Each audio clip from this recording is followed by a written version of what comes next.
What's up, everybody? Welcome to the show. We're not doing AEW tonight. You want to know why? Because this show doesn't appeal to me tonight. So, if you don't like it, tough shit. I don't care.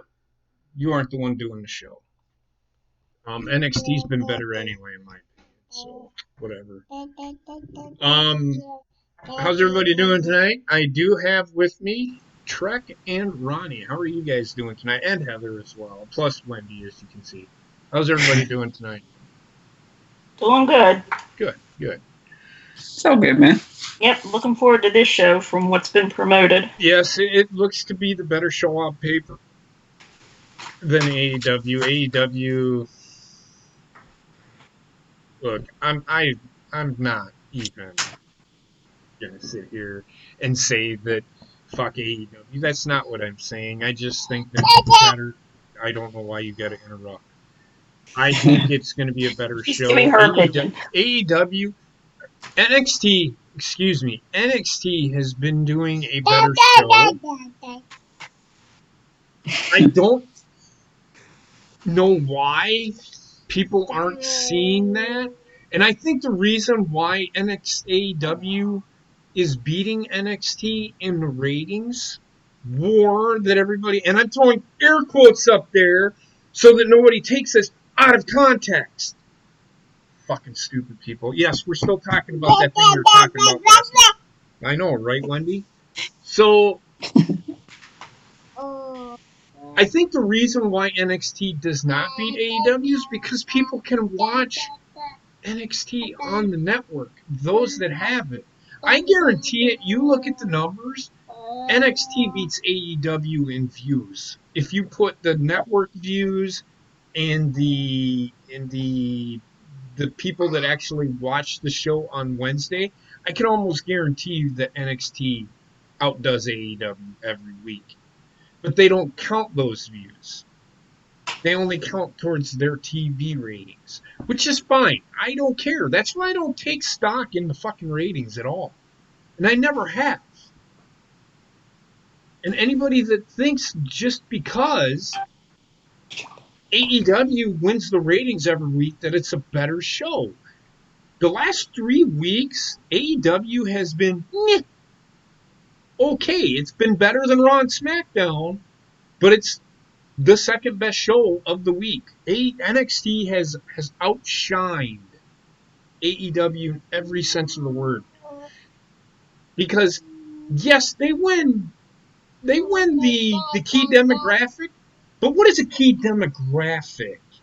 So only a certain age group is a key demographic? I don't think so. I think anybody that views anything is a key demographic. Nielsen is an outdated, outused form of rating. Because not everybody has a Nielsen box. Okay? So there's no way that they can get true numbers.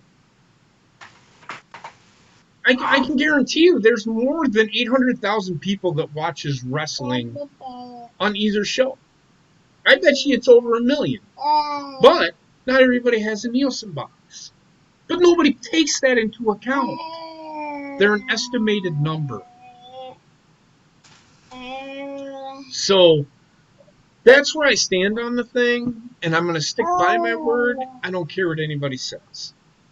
So with that being said, anything that you guys want to talk about? Well, I was just going to agree with you. I just think NXT, their storylines each week have progressed, which is actually leading up until they take their Christmas break.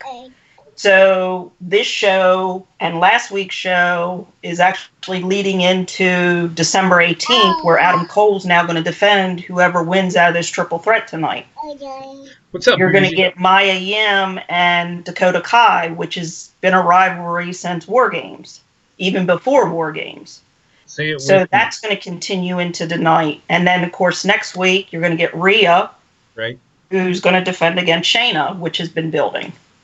Say it But- with me. Say it with me, Ronnie. It's Mia. Yeah. Well, I hear different ones. It's Mia. It's Mia. It is Mia? Okay. But, I mean, even with AEW, Austin and I watched Dark last night. And I don't know what it is. And I didn't even, I mean, the match, they had Kenny Omega and Kip Sabian as the finale of the Dark match. Yeah. I don't know if he is sick. I don't know if he has been overworked because he's doing the Mexican stuff on the weekends with the title belt. Right. But I agree with Basement. He is not the same that I saw in New Japan. No, and that's how he's booking himself like that. Because he doesn't want to because I can tell you right now, if Kenny Omega was to actually book himself the way he should be booked, he's trying to and I do credit Kenny Omega for doing this. He's not shining the spotlight on him, which I think is ultimately a mistake for AEW, and I think Basement kind of agrees with that. He should be at the forefront. I don't care if he's part of being the elite. I don't care if he's part of the fucking executive VP fucking thing. You put who is the best wrestler on the forefront of your programming. Yeah. I don't care who it is. Why do you think they push Roman Reigns the way they do? Because he is that guy. You look at NXT, Adam Cole has been at the forefront of everything that NXT has done over the last 3 months. Now. Well, not only that, I mean, even that match last night, and I know Kip Sabian is pretty much kind of like mid-card talent, but the botches that happened in that match, it was hard to tell if it was just bad timing, but the standard moves that Omega does in his matches were either off or they missed completely. And I know he did wrestle this past weekend with the championship, the Mexican championship. Right. And I know he's been doing that a couple weekends along with his DDT stuff over in Japan. So I don't know if he needs a break. But I mean, like you said, I mean, they're booking, he's either on the Elite or he's on Dark. He's not showcased on the show as much. Of course, this week for that show, you're getting the street fight with the Young Bucks, Santana and Ortiz. You're getting Cody, who's teamed up with QT Marshall against the newcomers, that Blade and Butcher. Mm-hmm. But then just announced it was just a women's match, Big Swole and Sakura. So it's not even the whole Elite. I mean, it's mainly been the Young Bucks and Cody. It hasn't been, we know Adam Page isn't in there anymore. Mm-hmm. Kenny Omega hasn't been showcased with the Elite. Mm-hmm. Dustin's been here and there, but there's other talent there that to me could be used in more of the shows. And I know a lot of people are complaining about the Jericho match because you're fighting against somebody that has a 0-8 record. Well, I mean, the match itself don't bother me because I take their record thing with a grain of salt. I really don't care about it anymore. They ruined it when they first started it by trying to justify why certain people were getting shots and others weren't. And I don't care what anybody fucking says. They've ruined that. They've shot that in the ass. That's why they have to do a reset. Because they fucked it up. So now they got to do a reset. But I mean, the main storyline on that show right now has just been Jericho and Moxley. Well, it's Jericho. It's Jericho. Right. Jericho is the forefront. And Right. And which brings me to my next point with AEW. No, I'm again, they are young. They're just starting their storylines. But I'm going to tell you this. I'm going to say this to you. And this is a question. Who, if Jon Moxley, Kenny Omega, or Jon Moxley, or Cody Rhodes, Chris Jericho goes down, who do you see being able to take the reins and run with the show? Nobody at this point. There is nobody. It would have been Kenny Omega, but how can it be? If them guys get hurt, they have nothing. They've ruined Adam Page. I don't care to see Adam Page anymore. I don't care. That's just me, though. Not saying I don't like Adam Page. I just don't see him as that guy anymore. They haven't done anything with him ever. They give him a little push, and Pac, I think could have been, but they haven't utilized him enough for me to say, yeah, he could take the reins and run with the show. He can't. They don't have anybody. So if them three get hurt, they're fucked. They are literally fucked. That was the thing with Pac. I mean, they had him in the feud with Adam, and then they put him back in the feud with Kenny Omega. Well, so a lot of that had to do with that Dragon Gate fucking title thing. So that kind of put a kibosh on it. So now they had to put that on the back burner. And look, it is what it is. We will talk about it on Saturday night, for sure, on This Week in Wrestling. That was a question that Basement and we talk about. And you guys have been in on that conversation. I know Trek has. Bucky's like a lost puppy dog. Every time Basement or I are talking, he's just sitting back in the corner listening, doesn't say anything. He's absorbing. He's absorbing? He should absorb. He's absorbing the info, retaining it. But, so yeah, Monday Night Raw was all right. I thought the fucking Lana and Rusev thing was fucking hilarious. Monday night. Honestly, that's the only thing I watched. And I only went back on that because of what was said in the chat. Well, okay, so people, I did not mind what happened because essentially they made Rusev. I'm gonna say this now. I never, ever, ever, ever thought I'd say this. I'm okay with Rusev Day. Do you want to know why I'm okay with Rusev Day now? Because he got it over. He didn't have anybody else get it over for him. He got it over this time because it went away. It was dead. And then he got it over. So the Rusev thing, I can get behind now that he is able to get it over. Well, and even Austin said too, because Punk was on backstage last night, and he said if the bookers would listen to reason, they should kind of drag this out more, where his idea for a storyline would be getting Rusev and Lashley as a cohesive unit because of Lana, and then somehow incorporated into WrestleMania or the next Saudi show. No, but the way that they're doing things, the culmination is going to be, we're going to have the TLC match. You're going to have Lana out there screeching, yelling, screaming like a banshee. Yeah, well, CM Punk, I could care less what he says. I really could. I don't. I'm not a CM Punk guy. Never have been and never will be. Not a fan. Never have been. Well, he did like the dog food segment too, because Baron Corbin was on the show, and he did give praise to that. We did talk about that on Saturday. I mean, okay, so and I don't know if you watched the show. I know you weren't there. Yeah, I went back and watched it. We talked about that segment in particular, but everybody's shitting all over the segment because, oh, that's cute. Dump dog food on him. Well, what did you think of the segment when fucking DX dumped shit all over fucking... Spirit Squad. Right. Did anybody shit on that segment? Literally? No, everybody fucking loved that shit. Now, if you're consistent and didn't like this, nor did you like that, then I'm okay with it. But that are out there, and there are people out there that thought that was a great thing, but then you do it to Roman Reigns, it's a bad idea.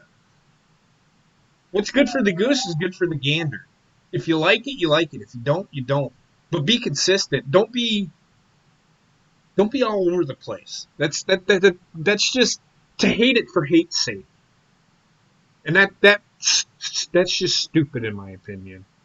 That's a fan that is never ever going to be happy with what they ever get. Those are the kind of people that we are always talking about. So Angel Garza and Leo Rush are starting to show off, right? This is going to be a cruiserweight match, cruiserweight title. Yeah. Yeah. Okay. So that being said, I mean, look, yeah, we talked about that. Go back and watch on the Horny Goat. We talked about it. I think we talked about it for a good 15, 20 minutes on Saturday night / Sunday morning. But yeah, the Lana and Rusev thing, I didn't mind it. I didn't. It isn't about the sex. I mean, she brought it up, but that's where everybody thought it was going. But it's not. It led in. That's how it started. But as you can see, if you watched Rusev on Monday, he's looking at her like, I don't care. He essentially, Rusev was doing what we as fans have been saying. Is like, nobody gives a fuck what you think. Let her go. Move on. Get somebody better. Yeah, nobody cares what you think, Lana. Shut the front door. All right? And it was kind of funny. That's why I loved it. I like the shirt. That was the big thing for me. Because the last couple of weeks he's come out with the different T-shirts, but this Donald Duck one, that killed me. Well, I think he trolled her. He did, because the whole thing is I'm thinking I thought he was going to come out all dressed in a suit and, whatever, looking all nice, and then the next thing you know, and I think I said it to Heather, I'm like, no, I didn't. In fact, I thought he was going to come out dressed up nice, and then I laughed. I knew it was going to be a great Rusev segment when he came out wearing that I said Donald Duck or Daffy Duck at first, but the Donald Duck shirt. It was great. Well, and honestly, I before I started watching it, because Austin kind of filled me in on what transpired, and I said, watch this be where they bring Liv Morgan to be his new woman. I don't think they're going to go there, but I do. Everybody's like, oh, so they're not going to. No, Liv Morgan will still debut, but I guarantee it'll be in January. It'll be at the Royal Rumble. It's not going to be next week. Heather's like, next week. I said, that's too soon. I would wait until the Royal Rumble. Yeah, I know they were promoting her, but it's just when Lana was screeching about she is the most ravishing and she's the only one and blah, blah, blah. I said, watch him come out and introduce somebody similar to like Summer Rae. And that's when I said Liv Morgan. Wait, this started great. Yeah, this started. Gee, there's a shock Lana screeching. Yeah, I kind of got what you were saying in the chat. I tuned in because my thing was taking a while to go onto my Chromebook to watch it, and she's like screeching at Rusev. I'm like, oh, look, Lana's there again. Well, wherever Rusev is, Lana's going to be. What makes you think she's not going to be there? She's the center of the fucking feud. No, I know. It's just that's where the joke comes from. Silence is golden, but duct tape is silver. So. Okay, so the silence is golden thing is not going to work in this case. It's not. Not with her. You need her to be that cringy bitch. You have to, or it's not going to work. Yeah. It's working. Is it getting her heel heat? You're fucking right. It's getting her heel heat. Yep.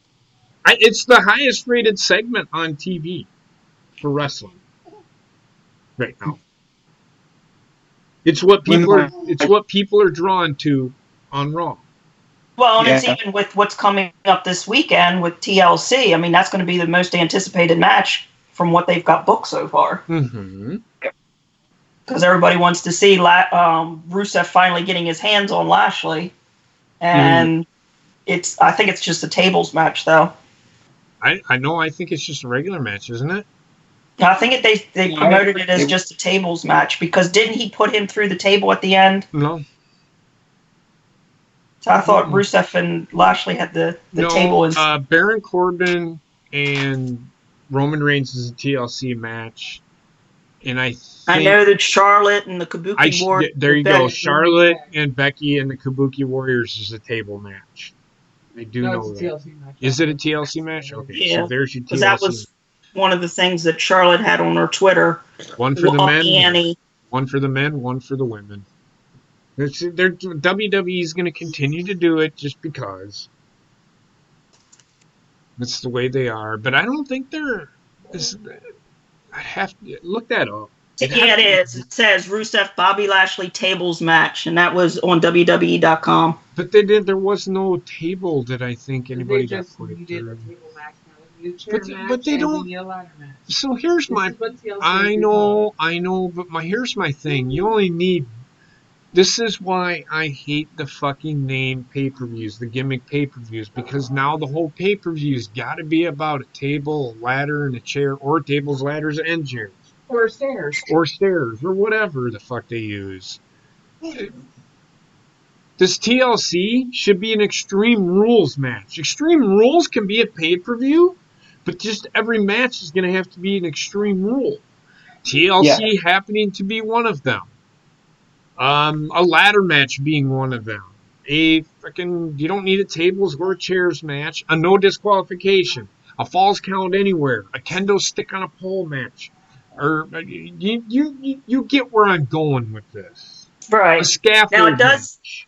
It does say too. It says after divorcing Lana, Rusev slams Lashley through a table, and it said Raw December 9th. Yeah, I didn't pay attention. Okay, so that was right after it says that their match is going to be just a tables match. So and that's bad. But here's the thing: people are like, "Oh, it's a bad build to the TLC." Does there really need to be one? I mean, let's think about it. The only pay-per-views that they really need to build towards are the Royal Rumble, WrestleMania, SummerSlam, Survivor Series. That's it.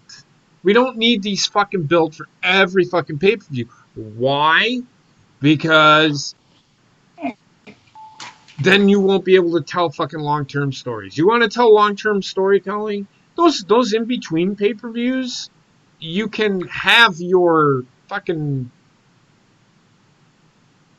2 out of 3 matches. Like AJ Styles and fucking what's his nuts having a fucking they end up having a best 2 or 3, whatever. That's those pay-per-views. You don't need to build to every fucking pay-per-view because then you're gonna get shit. You're gonna get day-to-day booking, which is what you get now. So if you book to every pay-per-view, you're essentially gonna get week-to-week booking like you're getting. If you do build to those 4 that I'm talking about, then you will see long-term booking. The shows will get a little better. You can still have all those other pay-per-views in between, but just build to the bigger pay-per-views. That's what you should be doing, not building to TLC, because next month is Royal Rumble, which takes away from Royal Rumble. That's my thinking. Well, the other thing is, too, with the Rusev and Lashley, you haven't really gotten the match because there's always been the restraining order issue. So it's been advertised as, okay, we're going to get Rusev and Lashley tonight, but then this restraining order gets thrown into it. So this is actually going to be, after a couple weeks of all the promoting of these 2 guys having a match because of her, now you're actually going to get it. Well, I mean, if you pay, I don't know if you've watched, Yes, you do get that restraining order thing, but Rusev breaks it every single time, and he comes and kicks the shit out of Bobby Lashley. Or Lashley gets the upper hand on Rusev. It's not like they aren't showing anything. They're there. I mean, Rusev shows up and he does his thing. It's not like they're keeping them two apart because of the restraining order. So I don't understand why people are all up in arms over the build. It's there. I'm not going to sit here and say it was a great build, but at least there was a build. You knew there was going to be a match. And that's the thing. People are like, well, why are they having this match? They're having this match because fucking Lashley or Rusev fucking isn't. He's annoyed. He's just annoyed. He's like, I'm sick and tired of this shit. You can fucking have her, but I want to kick your ass. That's the whole bill, and that's okay. Right. I'm okay Well, with that. and it's been the same with the Kabuki Warriors and Charlotte and Becky. I mean, you've had Becky going solo in the handicap. You've had Charlotte going solo, and then of course with them defending the title this Sunday, now you're getting them both in the ring. But to up the ante, they're doing it as a TLC match. They're doing it as the pay-per-view. So like you said, you're getting a guy's TLC match, you're getting a woman's TLC match. Well, the thing is, and I'm going to say this, and this is going to be harsh reality. The last 2 weeks, the Kabuki Warriors have looked like fucking dumbasses. Each match that they fought with Charlotte and Becky should have been a squash match. It's all to put both of them over. Like, they need to be put over. They're already over. If anything, fucking squash the fuck out of both of them and put the fucking Kabuki Warriors over. That's what you should do. But they don't do it. Why would it? What would be so making? Would it look weak if Becky got beat by two people? No. But essentially, what they're doing is they're fucking Roman Reigns and both of these women with the Kabuki Warriors. I mean, literally, Asuka, you're putting her in a handicap match with another woman who isn't even at the level of an Asuka. I'm sorry, I don't care what anybody fucking says. Becky is nowhere near Asuka when it comes to talent. Well, and even that, I mean, Asuka never resorted to the green mist either. She always it was the talent in the ring and her streak and her titles and her reigns and stuff like that. And now that's what they're resorting now for her to win. She's got to spit the green mist in someone's eyes or face. Well, ultimately what they're building to is an Asuka versus Becky. Becky, right. And I think that'll happen at Royal Rumble. And that will be... Now, are Asuka and Kairi on SmackDown? Or are they on Raw? They are on, I believe, SmackDown. I believe so, yes. But being that they're the tag title holders, they float between both shows. Who's this? I don't know. I don't know what they're doing. They're just doing this to get fucking Becky and Charlotte over. For why, I don't know. Yeah, they're both on SmackDown. Well, that makes no sense.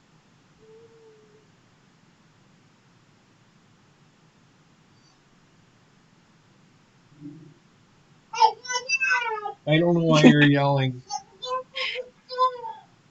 She's like, pay attention to me! Actually, no, she's just standing on the chair yelling. Playing with her pants.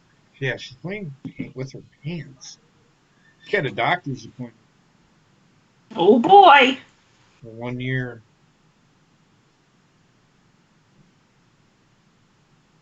Then she doesn't need to go unless she has to go to the doctor, right? Yeah, after the 1 year, it's just as needed and shots. Yeah. Shit. Well, this is nice. I just got all my notifications from what was put in the chat earlier today. YouTube is just, I mean, not YouTube, Twitter's just been shit here lately. Right? The last message I got was actually from Bobbitt this morning, Oh shit. and that was about the K-pop stars.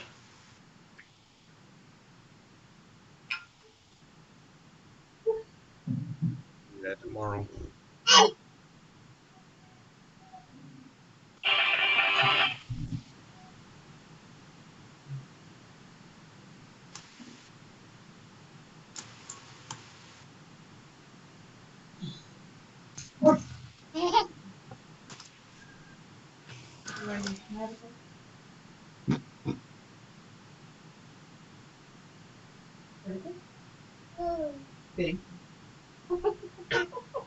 Lick your face. Damn, wash your faces.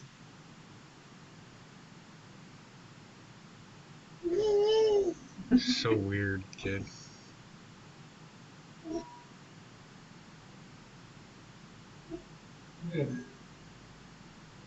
Oh shit.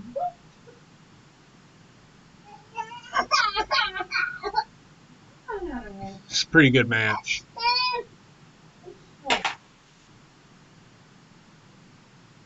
Yeah, I know it was, no, I don't think it was last week. I think it was the week before. They showed, it was a Garza was going after Rush's family that was in the audience.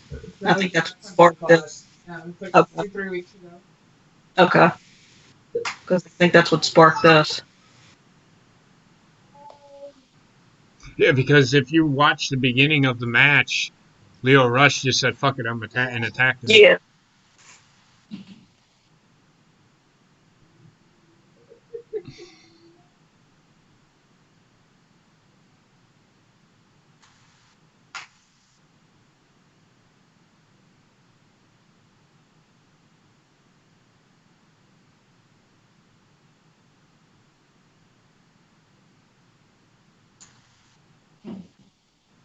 You gonna work out there? That kid is weird. But she's adorable. She's in between Heather's legs and just like Heather's doing leg lifts, and she's just it's weird.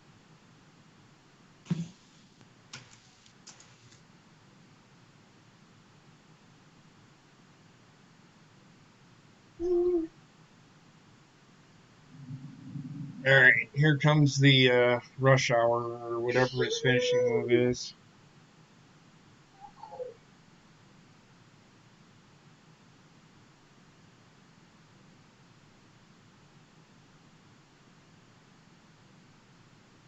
The final hour.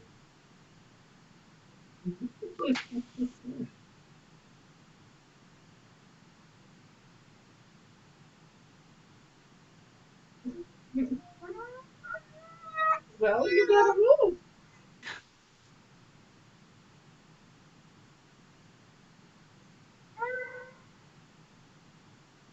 Oh shit!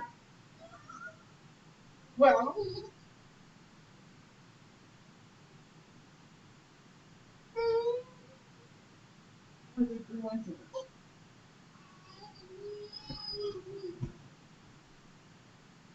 Was that Garza's finishing move?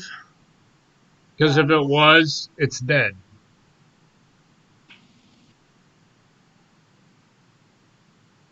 Well, that's like that one. What was it over the weekend or something? They had it was like 35 one counts with Becky, and I don't know who she was facing in the ring, but they just kept rolling around the ring. Charlotte. Angel Garza just won the cruiserweight title.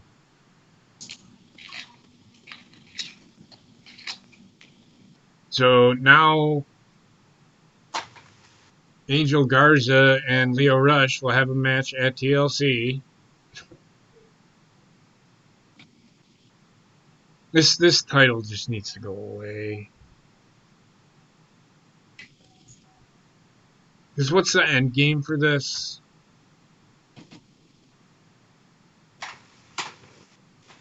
So the heel goes over the face here, which I don't understand with the story that they're telling.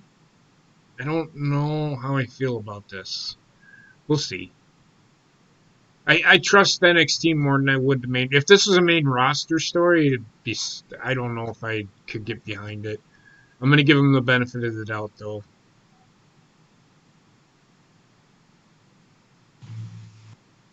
Well, Leo's had it since what, September, when they first premiered on But the USA. way, yeah, but the way he's with the story that they were telling with the family thing, I don't know, man. I don't know if this was the right move. Unless he's gonna win it back at TLC, which is just hot potatoing the title. It is what it is. Like I said, I'm gonna give him the benefit of the doubt. I mean, all in all, it was a good match. I mean, the outcome. I mean, for me, I don't have a problem with the outcome, but it's just, are they going, like you said, are they going to hot potato it, or are they going to keep it on Garza then for a bit?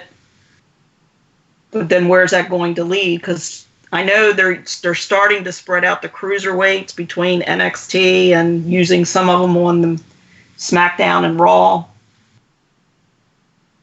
I'm gonna say this, Aaron.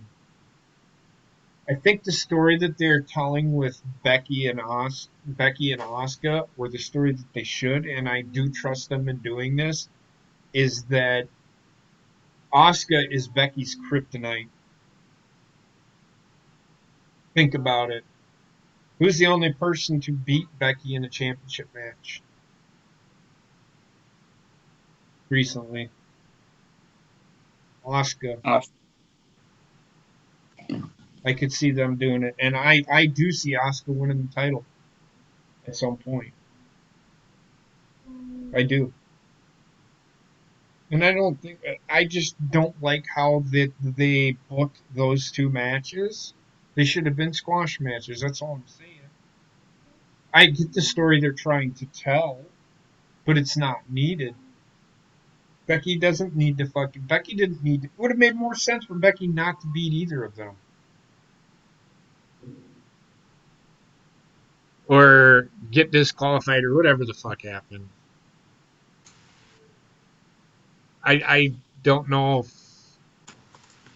and that is not on Becky. That is on the bookers. That is on the bookers. That is the way that Becky's being booked is not her fault.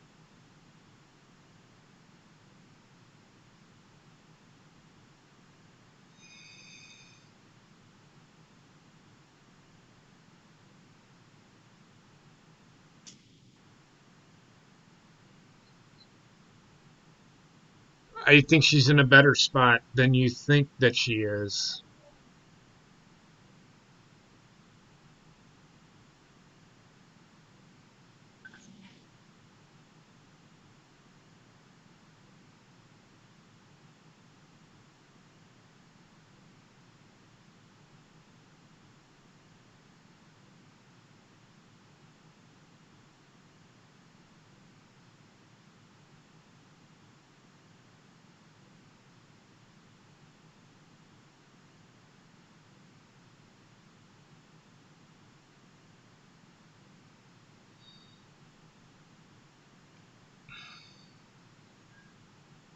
And I see shenanigans happening in that match next week. Yeah. I do see Rhea Ripley taking the title off of Shayna Baszler at some point, and that'll probably be in February.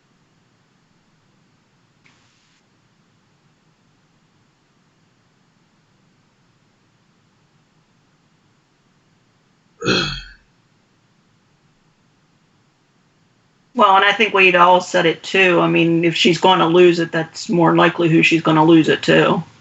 Because we all agree that Rhea's pretty much top of that women's division right now. She is the future of the women's division. Beyond a shadow of a doubt, She is the future of the women's division. It's not Becky. It's not Charlotte. It's not Bailey. Becky. It's not Bailey. It is, and I don't. It's not Sasha. It is Rhea Ripley. Yes. I mean, they'll be in there. They'll probably win titles. That doesn't mean Rhea Ripley's going to hold on to the title for 32 straight years. It just means that Rhea Ripley, they're going to build this women's division around Rhea Ripley, especially in NXT. You have to start somewhere. You can't really build it around. You can't build it around Shayna Baszler. Why? She's 40.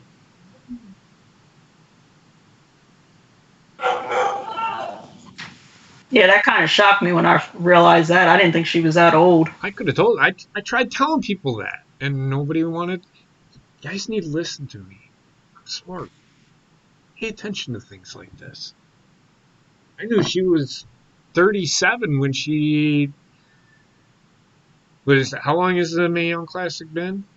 She's actually 39 now, so it was 37 because she was in the first ever Mae Young Classic, so it was 2 years I think ago. they had the third one last year, beginning of this Second year. one, only had 2. Heather, I will tell you that will strengthen your legs doing that. Yeah, I know. I did it with Austin all the time. But yeah, so people need to stop with Shayna Baszler. I've seen it. No, Shayna Baszler's the future of the women's division. By the time the future of the women's division gets here, she'll be 50. I don't understand where people are like, she's the future of the women's division. She's not. She's there. She's a bridge, but she's not the future.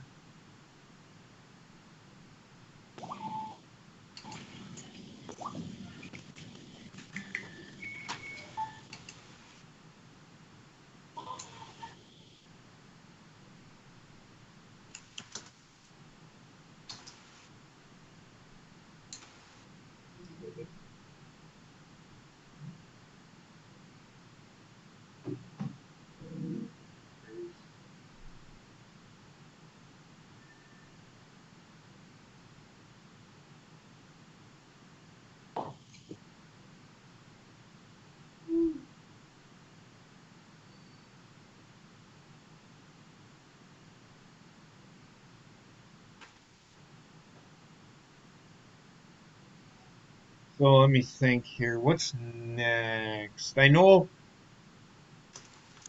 they didn't really say what was happening next, did they? No, they didn't. No.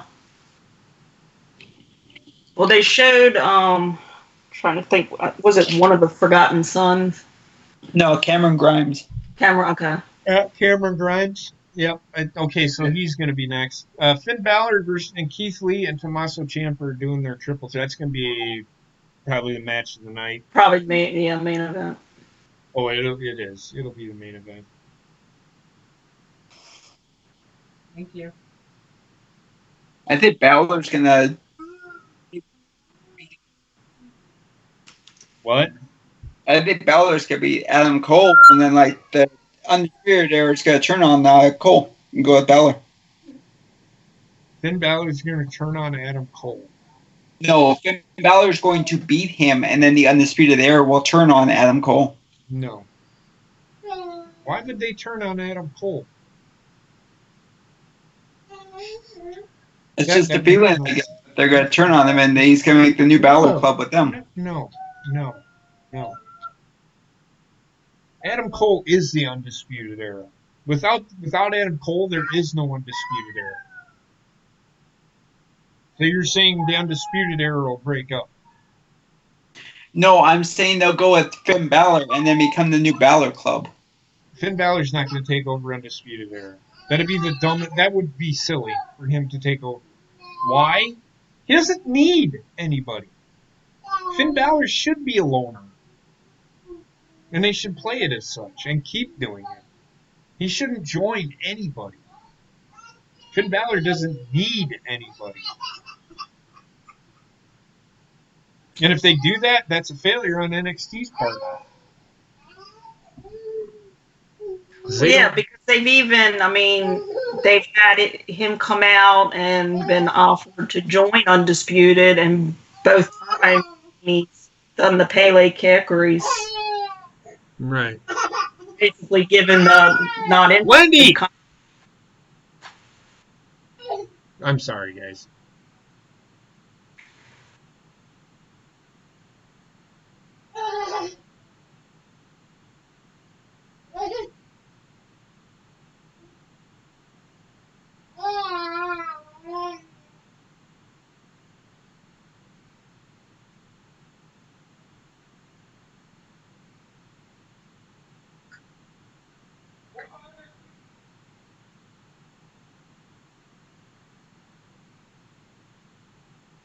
So that's why they put the title on him. Okay. It is what it is.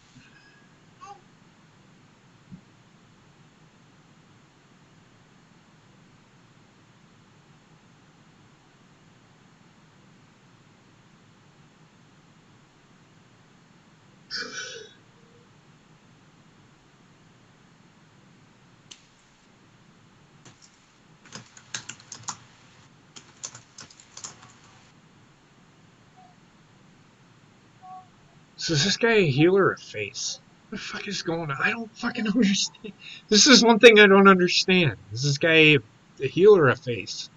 I don't know. I don't know what they're doing here. He acts like a heel, but they just did a babyface turn with him or something. I don't know. And then we get another Lucha Libre. God. I don't know if I like this booking.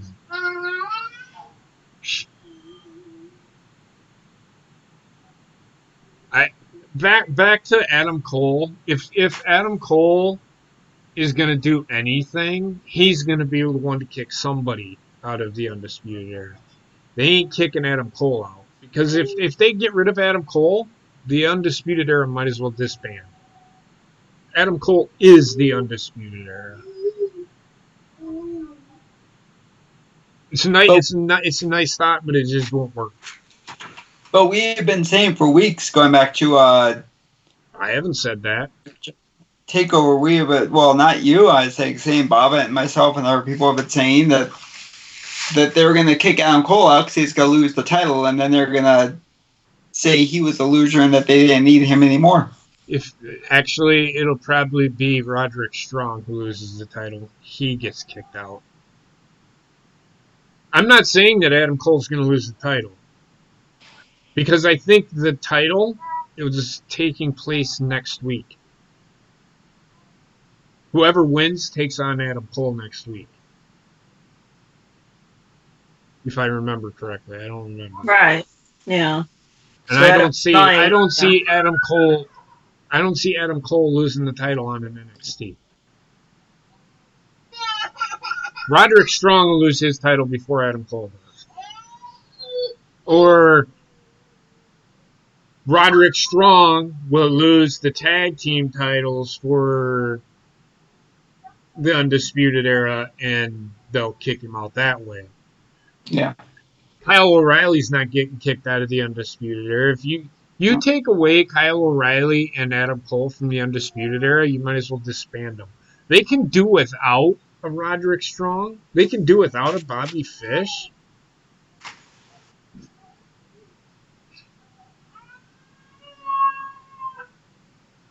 You know who I do see joining the Undisputed Era, though, if that happens? Donovan Dijakovic.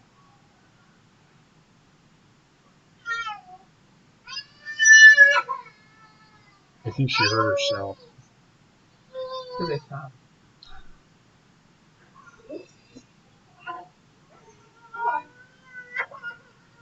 I mean, I get what you're saying, but I just don't see that happening.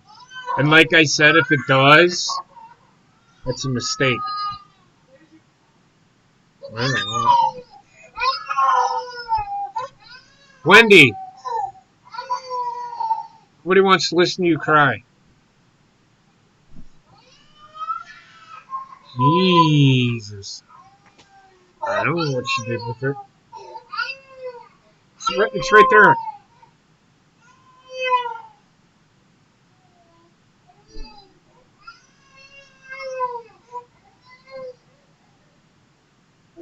Oh. Is somebody that tired? Oh, she better not be, because I'm not getting up at 5:30 in the morning this morning. I was gonna say, it looked like she had a good nap today. How long does she sleep for? You know. That's easier said than done, Dan Rex. Oh, Kushida.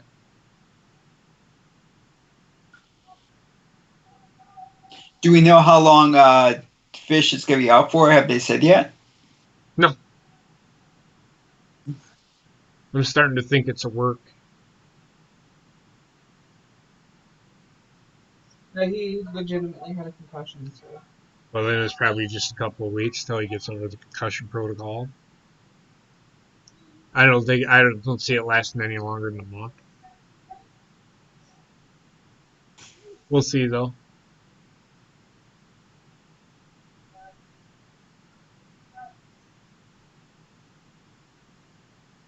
We're after the 18th. Isn't everybody kind of taking a break from the live shows till the first of the year? Yes, NXT is doing their award show on the 25th, I think. Okay. Or I don't know. Did they decide what they're doing with the fucking tribute to the troops? Lifetime aired that commercial like 3 times last night. So, like Heather and I were talking, I don't know if they took it out, if they just didn't take it out of rotation, but Lacey actually did take it off of her Twitter. So the thing I saw was like 3 hours on Monday after we were all discussing it in the chat that they're not airing it, and that was all the To be honest with you, does it need to be aired? I mean, it I mean, doesn't I do know they do it every year around the holiday, and I mean, it's usually right, just for an hour. And I know that right. was always a Usually on big thing with Cena, I but he's And, not understand. and even there. But I know she kind of was a big forefront with that this year, too. I understand that they used to put it on USA. But what does tribute to the troops do for storytelling? It does nothing. It's just a house show, is all it is, and it's the soldiers getting a show, a WWE show for free. They don't have to pay a dime. They just Yeah. Well, that's why I figured they would probably put it on TV during Christmas to give everybody that break and just don't worry about the storylines. Just how about enjoy our how about entertainment. how about this? Don't put anything on TV. It's just a thought. Just Advertisers don't make money. Well, hashtag fuck them. Who cares? They make enough money. There's enough commercials during fucking Raw and SmackDown. Fucking suffice for fucking One day. one day a fucking year. yeah, but then they can't say longest running continuous show of all time because they love pimping that thing out. They always have to say we're the only show that doesn't do reruns unless something like Benoit happens, or unless they get snowed in. Well, I noticed what they've been doing with SmackDown. They air it Friday. They aired on Fox Sports 1 Sunday when the football games were on in the middle of the afternoon. They put SmackDown rerun on. And then last night, Fox Sports 1 put SmackDown on again right before Backstage. Mm-hmm. They do. That they do. And why? Because they have the platform to do it. There isn't a sports game on every day of the week. And they have 3 platforms to do it. They have Fox Sports 1, then they have Fox, and then they have FS2. I don't know if it's on there, but we don't get FS2, but I know it's been on FS1. It's on FS1 at like 10 o'clock at night when there's Well, I nothing know going when the on. NASCAR races were on, if they had like a rain delay or if they canceled the race, they would go ahead and air the SmackDown from that previous Friday, the last Yeah, couple. they did that for the premiere. Yeah. I remember that. And that doesn't count towards the ratings. I know that much. It's just there. It's there. It's just to get that air off of it. Yeah. And I think that's part of the $1 billion deal. Yep.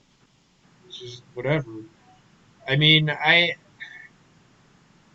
don't give a fuck about longest running episodic television show because if you think about it, their seasons end. And continuous doesn't mean that they have to have an episode because to be honest with you, do you really want to know the honest to God's truth? If you want to be honest, it's a lie. Because last year at Christmas time, it wasn't the longest running live episode, because that's what they call it.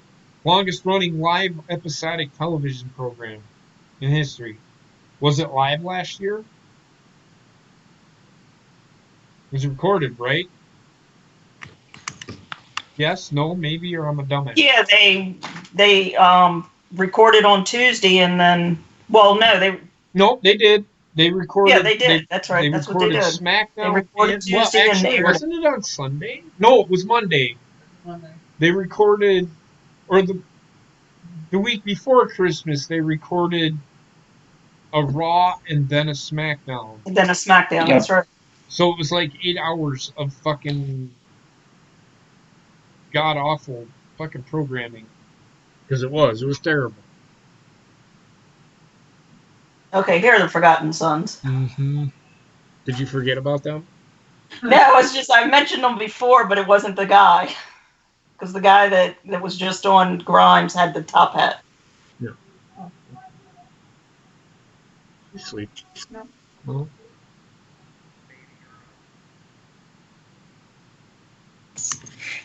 Want to go, Daddy?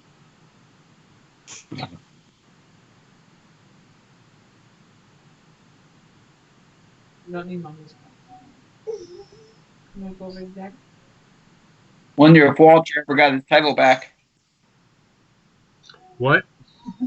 Wonder if Walter ever got his title back. I don't fucking care. That guy's just an idiot.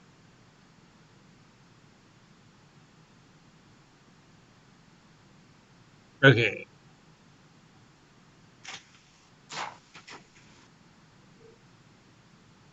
The Kiwi Buzzsaw. He's from New Zealand. I heard. I'm just.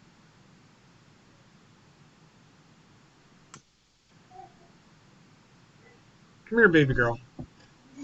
Yeah, I think Damian Priest is out too with the rib injury. Who? Damian Priest.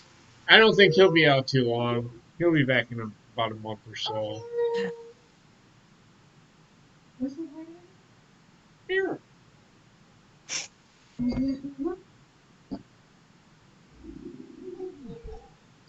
Come here.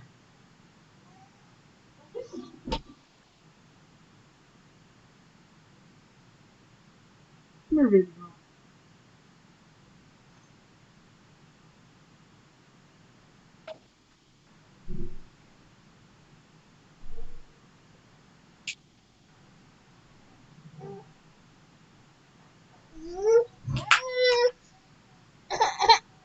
What? You're on camera. See? Hi, Miss Wendy. Hey, Wendy. Say hi. We see you. You tired?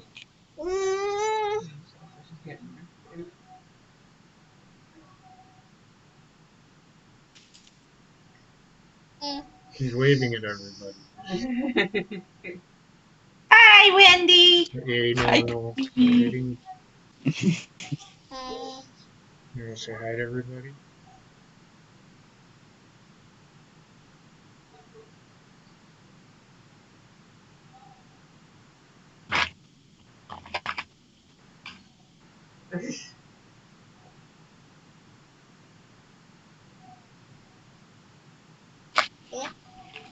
So I saw they just put up the World Collide graphic, and it didn't show 205 Live, so I think they're starting to phase it out. I know they canceled it was it this past Friday, but one before then, and Leo Rush was pissed because he said that was an insult to the roster. Thoughts on the title change? I don't know how I feel about it. We will see how I feel about it. Because I don't know what they're doing with it. That's all I can tell Yeah.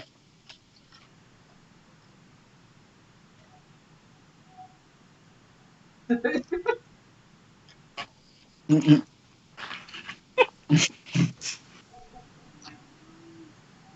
That's Wendy's thoughts on the title change.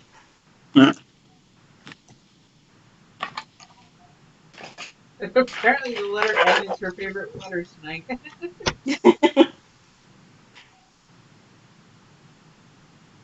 Oh, looks your comment is too short. Oops. She did.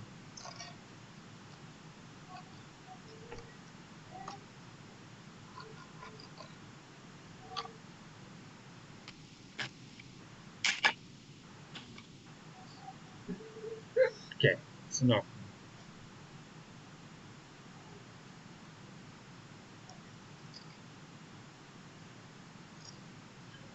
It's enough. Look at your bottle. Actually, just out here in the freezer.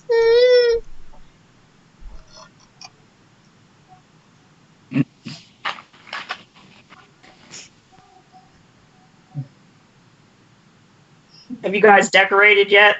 No, we haven't. It'll probably be the tomorrow. Well,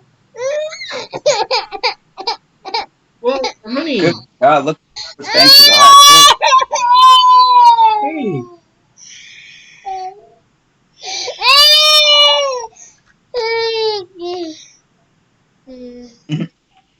We're all still here. We're not going nowhere. Fucking Wendy. Come on now.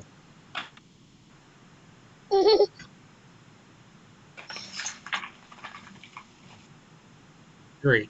Thank you, Wendy. Oh, I'll be so glad when this show is over this week. What? Temptation Island. Oh. I really wish you would stop. Well, I'm sure it's already picked up for next season anyway. What? I said I'm sure it's already picked up for next season anyway. It is. It's a highly rated show. Yeah, it's cheap to make. I mean, reality shows are always cheap to make, so. Well, it's not just that. It's not about cheap. It's what gets a good. God damn it! It's what gets a good rating. Yeah. It could be you don't like it, but there's millions of people out there. I guarantee it. There's more people that watches that show than wrestling. Yeah. No, I know. And I'm just saying. I want to say this. So I saw on Twitter the last couple of days people bitch about Dakota Kai's entrance and their Titantron saying it's boring.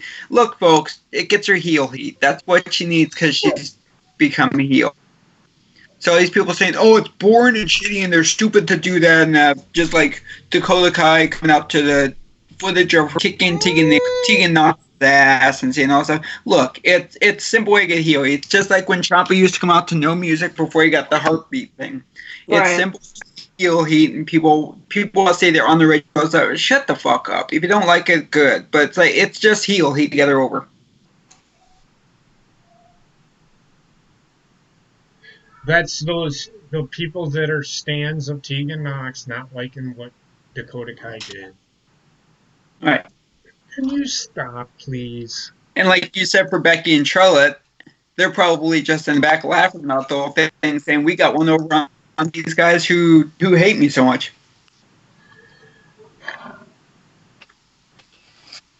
I like that they did. I think that's really. I like how they did that.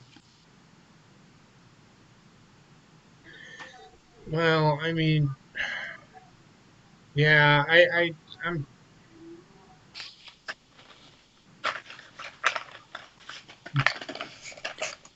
Yeah, I don't know. I don't take what if I like something. If I like something, then I'm down with it. If I don't like something, I'll let you know. Like it.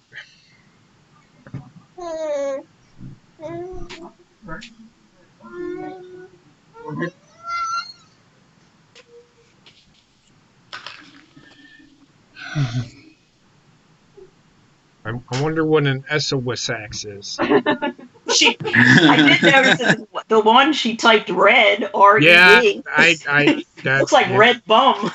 red. Then NM for never mind. Then RN for right now. Right. She's got her own language. It's Wendy She's got Bingo. the version shorthand.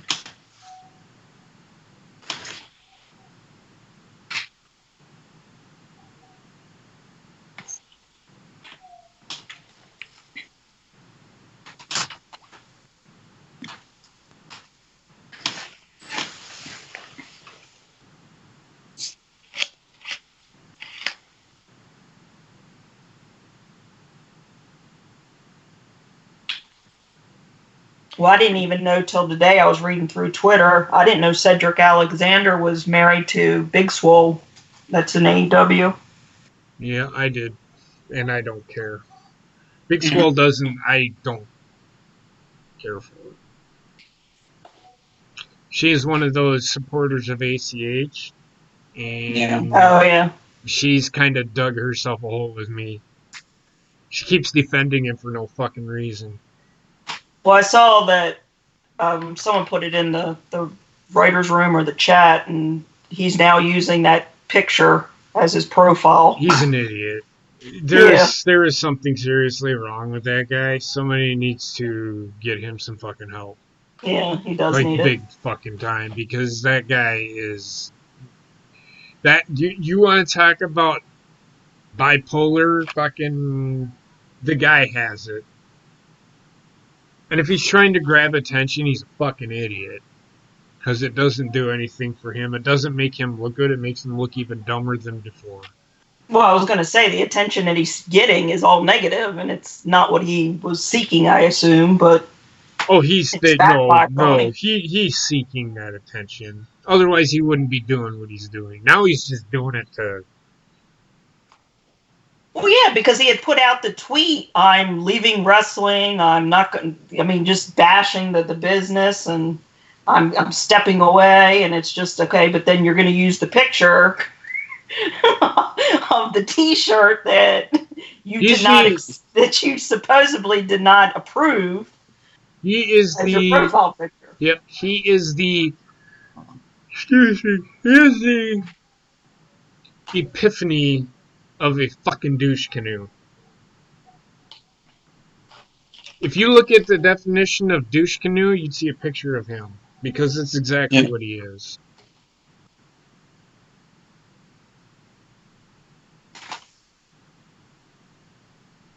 And then somebody tweeted at Charlie Caruso, which we're going to talk about Saturday, saying that what she said, I guess I need to learn more languages. And somebody said that is the most racist statement ever. WWE should be ashamed of yourself. Get the fuck out of here. What in the fuck? Everything has got to be, everything must have to be about race in order for somebody to fucking. It's ridiculous. How in the fuck is that a racist comment? It's about being more culturally. What? Say it again? Adaptive. Yeah, I don't think that's exactly how she said it, but yes, I can. It's somewhere along the line. Well, she's like Be more cultured. Basically, is she trying to just broaden her horizons, or was it because of the segment? It was based. It's based off of the segment she had with AOP. Also, to be more cultured at the same time. Well, she had made. Well, she actually made the comment during the Kabuki Warriors. She goes, "I guess I need to learn more languages," and everybody thought that was a. Oh, for God's sakes! Shut the fuck up! People are so dumb. If you're gonna get sensitive over something that somebody says on a fucking show, you need to stop fucking watching the show, because here's the thing: on a TV show, They do like Special Victims, Law and Order, SVU. Yeah. Yeah. Mhm. They touch on rape. They touch on abuse. They touch on depression. They touch on race shit. They touch on suicide. Do people bitch about that show? No. Why? Because it's a TV show. It's the same fucking thing that wrestling does, except it's live. Everybody seems to think it's real. Get the fuck out of here. If you can't sit down and watch a show and see how they go about handling the situation, because that's what these shows are about. It's about how that person is being bullied or whatever handles the situation. ACH took it to a whole nother level and decided, you know what, these motherfuckers are racist for real. I'm gonna fucking put it out there. So what? You can't play a character. Get the fuck Well, out of here. and Get the fuck with out of Law here. and Order, they always say they're like taken from the headlines, Yeah. but they change the names and story. They kind of tweak it because I know the first episode of this season was about the Harvey Weinstein. Even though they didn't say it was Harvey Weinstein, it was basically a talent agent that was portraying what Harvey Weinstein had been accused of. Right. But that kind of like ripped from the headlines. It's not just Law and Order. It's also like the Chicago PD and all those NBC and CBS, ABC shows Yeah. where they take something from the headlines, but they just change it to protect the people that are actually involved. Right. But there are people that do literally think what's happening in wrestling is actually real.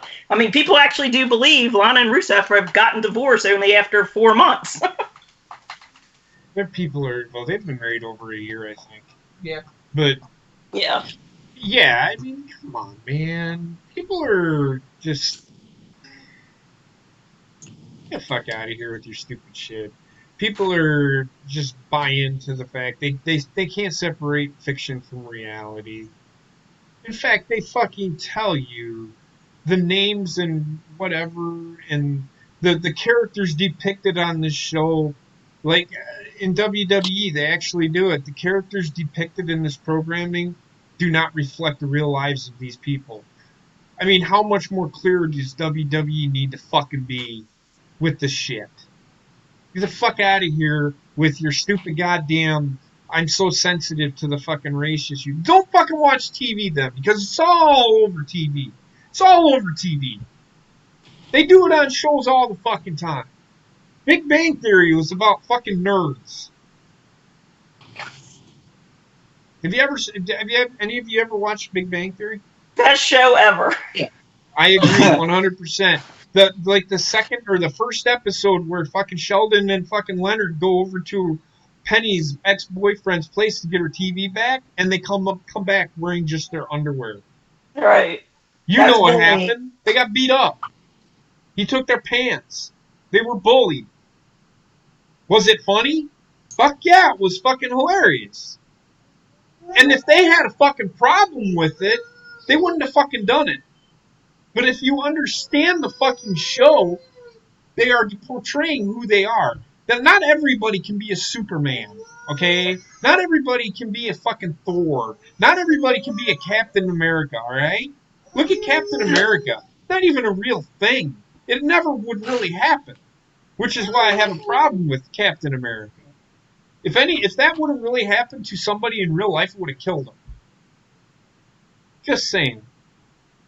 The Incredible Hulk thing. As a kid, yeah. But as you become an adult, if you're an adult and you, like, it just don't make sense. It would have killed somebody. Gamma rays. Gamma rays kill you. Come on.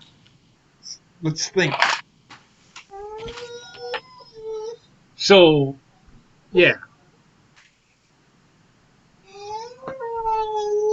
Wendy. So, yeah, I get it.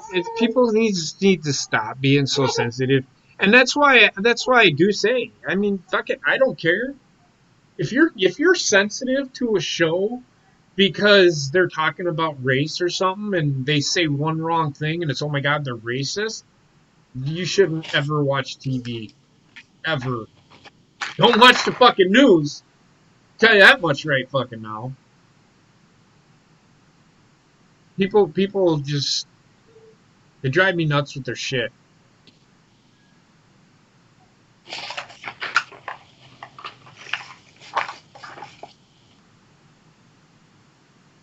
That reverse power bomb, I don't know how I feel about. They're overusing these Canadian destroyers and these flippy power bomb shit. Just, I'm over it. Well, what was it the basement said? They supposedly banned those things as he ate them? What? It's the basement said that he's like, oh, I thought that there was like a ban on like stuff like the Canadian Destroyer, and then you see like 8 of them in the same night. Okay, so it depends on where you are. Like in Louisiana, unless you have a license, you can't do it, which WWE has a license. So in indie shows, they can't do it because the license is like more than them being able to put on a show. But WWE, they can pay for it. So they can do it. AEW is the same way. Not only that, but I don't think they even call it the Canadian Destroyer. What does Cole call it, Ryan? Does he call it the Malibu Sunrise? Well, his isn't a Canadian Destroyer. If you watch it, he does a flip, then he does the thing. It's called a Panama Sunrise. Panama Sunrise. That's right. That's not a Canadian Destroyer. And I don't see many people using that move that he does. I mean, they probably could. They probably could, but a lot of people, everybody uses a Canadian Destroyer, which the Canadian Destroyer looks devastating, so it should be a finisher, but everybody fucking uses it now, which ruins the move. The mystique. It's like the universal move now. Mm-hmm. Yep. It's a standard move. It's like what Jake Roberts used to use the DDT for his finisher move. Now everybody uses it to get a 1 count. I was just going to say that. It's the Canadian Destroyer is the modern day DDT. Right, or like the Stone Cold Stunner. Everybody's trying to use it now, and they suck at it. Everybody uses the Stunner, or the Super Kick is overused. The Stunner isn't really overutilized. Everybody, I mean, Kevin Owens is the only one that does it. He doesn't do too bad with it. I mean, with the cutter, the RKO or whatever the fuck it is overutilized. Everybody uses these power moves. They're these finishing moves, and they're just standard moves, and it ruins the move itself. It makes me, okay, so he just did an RKO. What is more devastating? What is so different about it? Randy Orton's RKO versus another cutter? Nothing. So how am I gonna buy that Randy Orton's RKO sells just because it's Randy fucking Orton?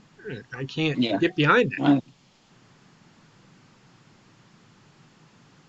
I mean, even Adam Cole's Panama Sunrise, I can't get behind it because everybody does the Canadian Destroyer because it is a form of the Canadian Destroyer. It's just there's a flip and then another flip. This is essentially what it is. But in order for the Canadian Destroyer to work, the other person has to do the flip. The person doing the move can't do the flip, or else you can't get enough rotation. Or else you have to have help like the Rock and Roll Express did at the AEW show, huh, Ronnie? I'm sorry, what did you say, Trip? I said or else you have to get help with it like the Rock and Roll Express did at the AEW pay-per-view. Oh, yeah. Yeah. But I don't know if he didn't do a Canadian Destroyer. He did that fucking power bomb that fucking Rey Mysterio does.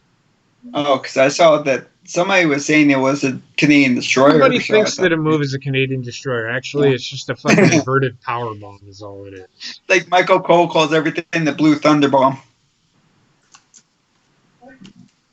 Well, what Sami Zayn does is a Blue Thunder Bomb. No, I know. It's the joke that he always says everybody uses the Blue Thunder Bomb. What?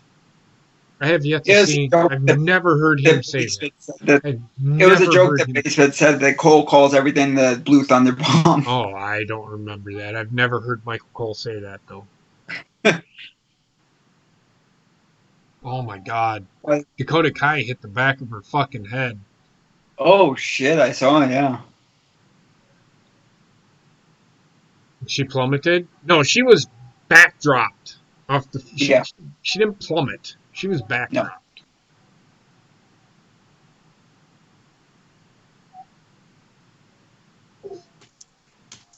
Yeah. She hit hard, folks.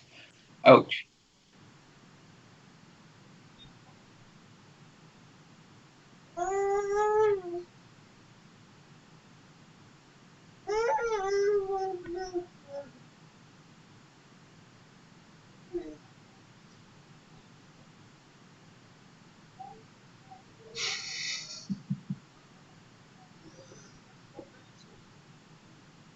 What's up, Boomer? I'm getting sick of that fucking term. Oh, I get that every day from Austin. Jeez. What the fuck does that even mean? You aren't a baby boomer. It's You for aren't a people our boomer. age. My mom is a fucking boomer, okay? You fucking idiots. I'm a Gen Xer. I'm not a fucking boomer. I had somebody say, okay, boomer to me. I'll I'm not a say fucking boomer, you something and I'll fucking get, idiot. okay, boomer.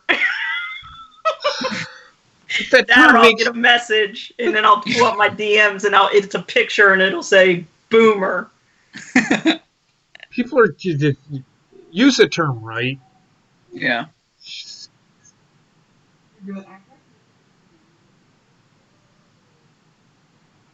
Yeah, I saw the replay. Not Mia. Dakota Kai hit hard. I mean, good. We know, Trek. We've said it like 3 times now.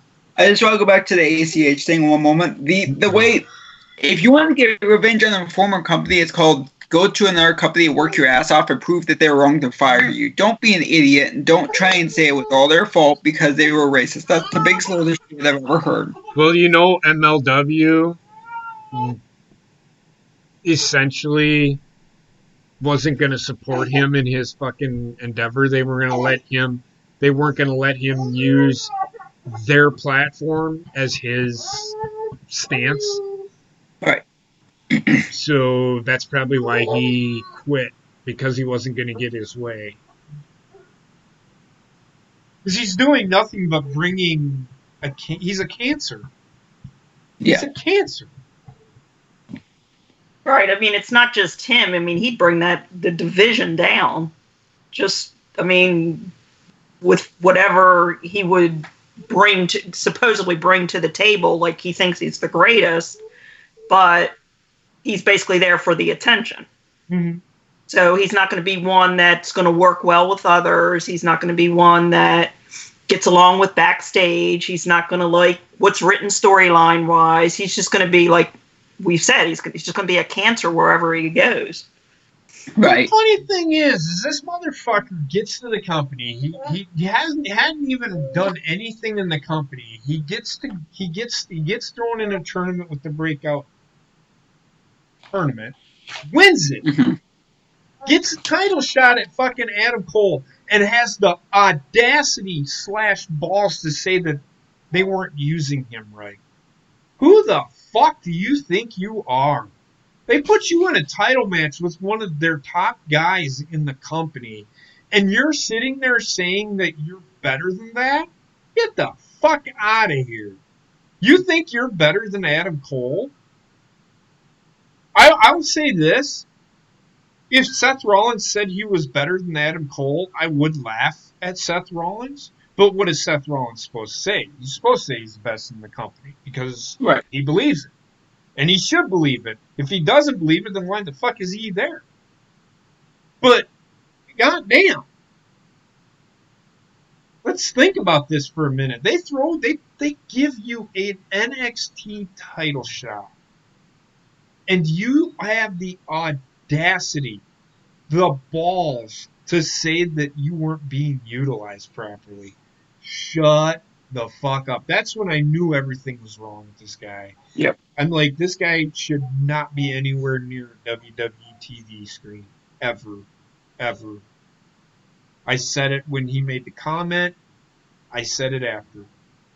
Well, and that's even like what you said yesterday with Sideline Study. I mean, you've got these college kids out there playing, and they're there for an education. Mm-hmm. And they get the football under their belt, and they get the recruiters out there watching them, and you've got fans behind them, you got support behind them, you got recruiters out there, and they start getting these big swollen heads thinking, I'm going to be NFL material, I'm going to do this, I'm going to do that, and they're there for the education part. And with this guy, it was, you're thrown into the limelight and you're complaining about a shirt. Mm-hmm. Something so minor and minuscule to what your career could have been. Mm-hmm.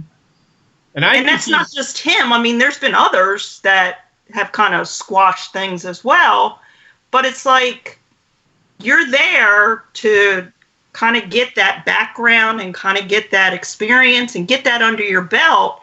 Don't go in there thinking you're better than the top guy in the company. Yeah. And that's what it is. It's that ego and that swollen head mentality that I'm going to do great things and no one's going to stop me. Well, he was stopped dead in his tracks for being an asshole. Yep. And honestly, I think he is he's a good wrestler. I'm not taking anything away from him. But for him to fucking come out there and have the audacity to say that he wasn't being used right, get the fuck out of here, man. You're a goon. You're a complete douche canoe. It just proves that you can say all the shit you want.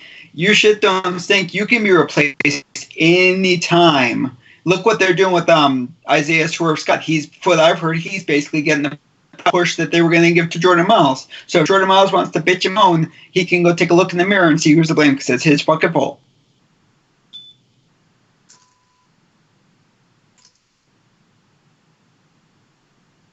It's like Vince says, nobody deserves anything. You earn everything. You don't deserve anything. You're not. The fuck are these? Oh, Rizongo.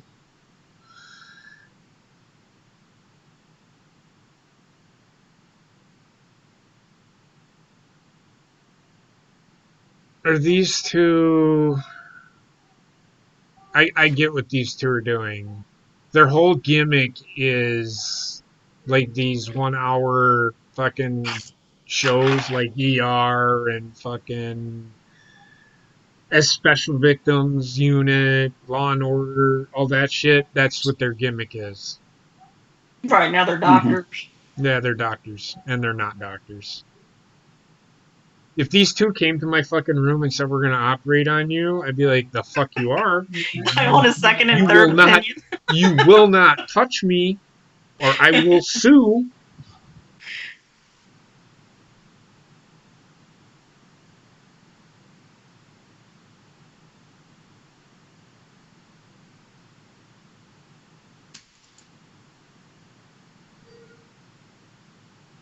Oh, God.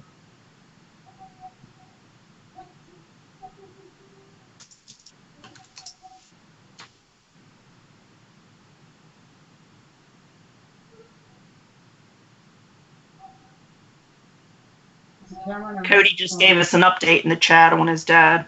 Yeah, I seen that. That's good to hear, and I hope he gets better.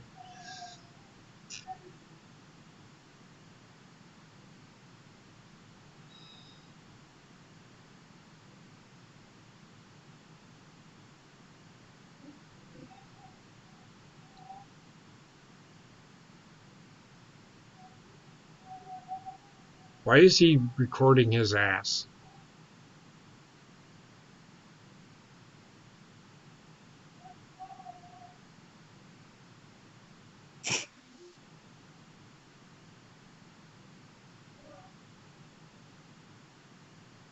It's for that Bollywood DVD they're going to put out for Christmas. So these two are actually pretty good wrestlers. They're just never utilized properly. They're utilized as fucking cannon fodder.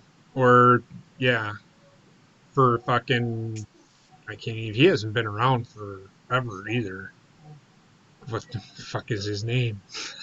can't remember his fucking name. Jinder He's a fucking WWE champion too. Jinder Mahal. Jinder Jinder Mahal. Do you see how fucking far that guy has fallen? He's a former WWE champion, and I don't even fucking remember his fucking name.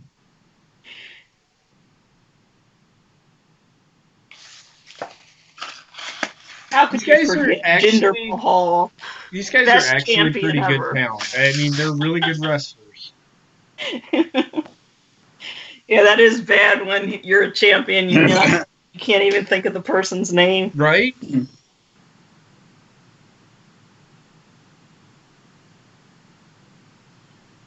Essentially, you could say that Dan Rex, but I don't think that's really what they are. I mean, I think Fandango is, but I think it's more or less they It's they're take off of the fashion files. yeah, that's their gimmick. It's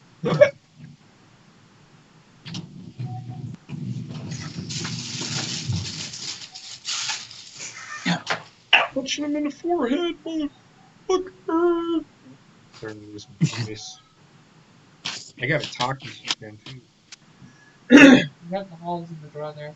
In a draw? Can you say that one more time? The draw. Ah! Oh. Well, you don't want to please. No, it's just a punch. You do it like that. Oh, yeah, I'm gonna need them because I gotta give a presentation. I get to use my speaking acumen. Cunt this, cunt that, every other fucking word. Soldiers and their families. Oh my gosh! Merry Christmas! Happy holidays! It's a family day. I'm looking forward to it because, yeah, Yeah, I'm that's nice trying that to. they do that. I love my job. I get to travel all over Iowa. Going to essentially, I'm going to Omaha this weekend. Kind of looking forward to it.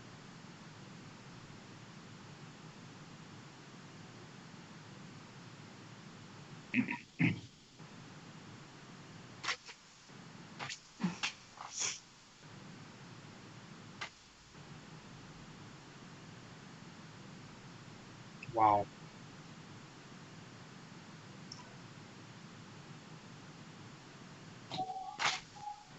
that was a nice. That was a nice Falcon Arrow.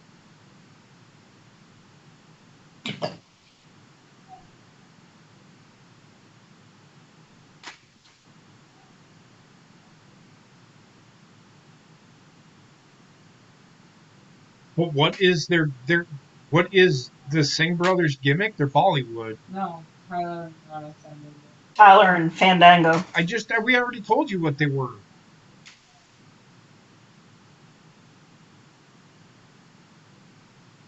Fandango is a fucking flamingo dancer. Tyler Breeze is a pretty boy. And their gimmick is that they dress up as different characters from mocking 1 hour shows on ABC, NBC, and CBS. Like ER, House, Scrubs, Chicago PD, X Files, fucking yeah, some them sort of shows. That's what they do.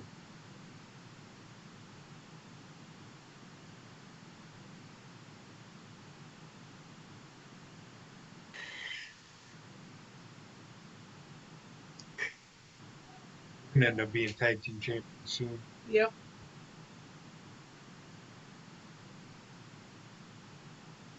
God damn, that power bomb was brutal, man. Yeah, on the side of the apron. hmm I don't like that move Oh, because I could fucking seriously hurt somebody. yeah.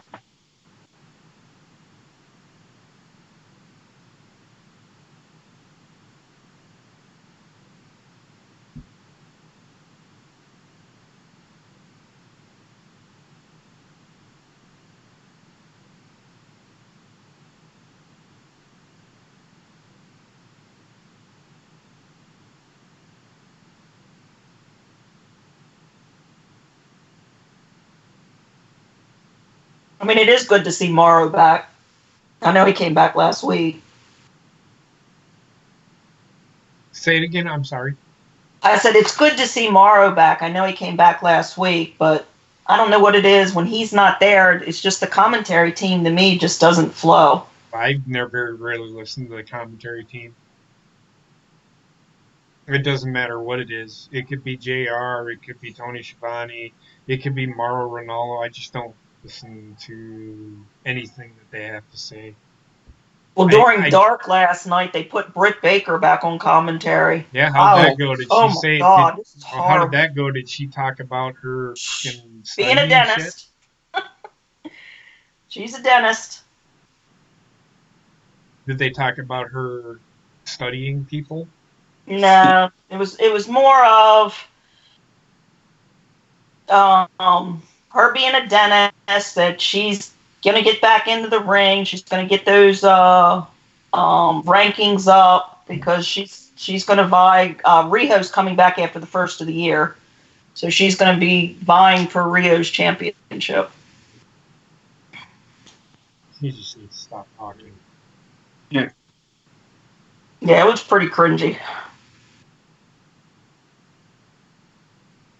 Yeah, she's about as cringy as a fucking. You know, they had her on, and then they had one of the. I think Chuck Taylor was on, one of the guys from Best Friend, and Orange Cassidy, but he didn't stay long. Orange Cassidy? Yeah. Did somebody clothesline him or something? Nah, he got bored, I think, relatively quickly. Orange Cassidy got fucking bored. he didn't stick around for the full match. Orange Cassidy got bored. Let me tell you something. I get bored watching Orange Cassidy. Orange Cassidy bores the shit out of me.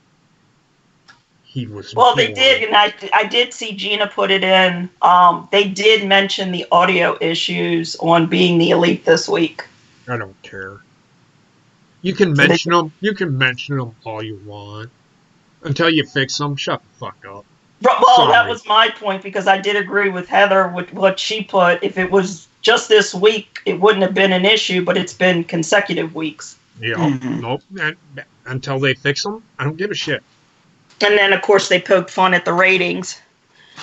Of course they did. Because they said this is not a marathon, this is a sprint. No, that's how they said it's a marathon, not a sprint, with the way the ratings are. Because they had them running. It was Nick and Matt running, and then Kenny was running with them. And, of course, then the skit was that they were out of breath, and the ones were passing each other, and he's like, well, it's not a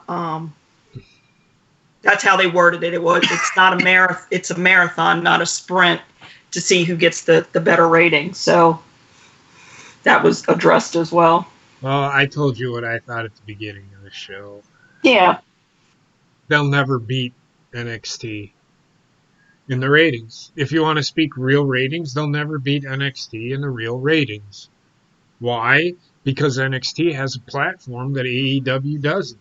So they'll always get more viewers. They already have those viewers. It's just the people that aren't. Let me explain this. So people sit there and say, well, AEW won Wednesday nights. I gotta have all of these. I've got to have all of my devices set up to watch AEW because I'm not going to let NXT beat us in the ratings. That's probably the same dumb ass that fucking watches NXT on the fucking network the next fucking night. Oh, without a doubt. Shut the fuck up. You're not making any sense with your. I'm not gonna let WWE. WWE does not give a shit about the fucking ratings. They don't. They have 3 fucking shows. How are they losing? Well, it's not even that. They've got the 3 shows on the networks, but they also have Main Event. They also have the UK show. They also have, well, they had the Cruiserweight. I don't even think that airs anymore on Friday nights. But it's just the multitude, like you said, the platform. Mm-hmm. It's funny that people just sit there and are like, well, AEW beat NXT in the ratings. But did they really? But they beat them in the demographic. But did they really? Because you are all of you people that are saying this are the same people that are watching NXT on WWE the very next week. Don't don't try and. So whenever somebody says something, I laugh at them and then I respond to them. So you don't watch WWE? Oh, I do. Well, then shut the fuck up. So why do the ratings matter? Why do the ratings matter? If you watch both shows, why do ratings matter? They don't. They don't matter. WWE is gonna make their money either fucking way. By charging $6,999 for a fucking belt that looks like a fucking piece of shit with a face on it. And people are dumb enough to go out and buy it. And people have.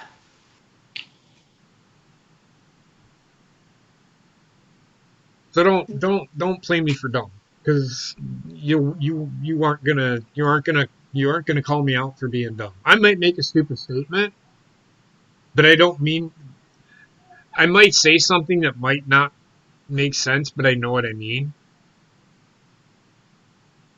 Like, I actually, with the Saints thing the other day, somebody put out that the Saints was a number 3 seed, and for some fucking reason they kept thinking that they were in the same division as somebody that was leading their division. And then I had to think about it. I'm like, no, they're not in the San Francisco's division anymore. I had a brain fart when I put the tweet out, because they used to be part of the NFC West, that was the 49ers, the Saints, the Panthers, the Falcons, and the Rams were all part of the NFC West a long time ago. And I had a brain fart thinking that, and then I'm like, oh shit. And I apologized to the guy. And he's like, oh, there's no worries. So he knew what I meant. It's just I had worded it wrong. I know what I meant to say, but I was wrong. And I will admit when I'm wrong. But very seldom am I wrong.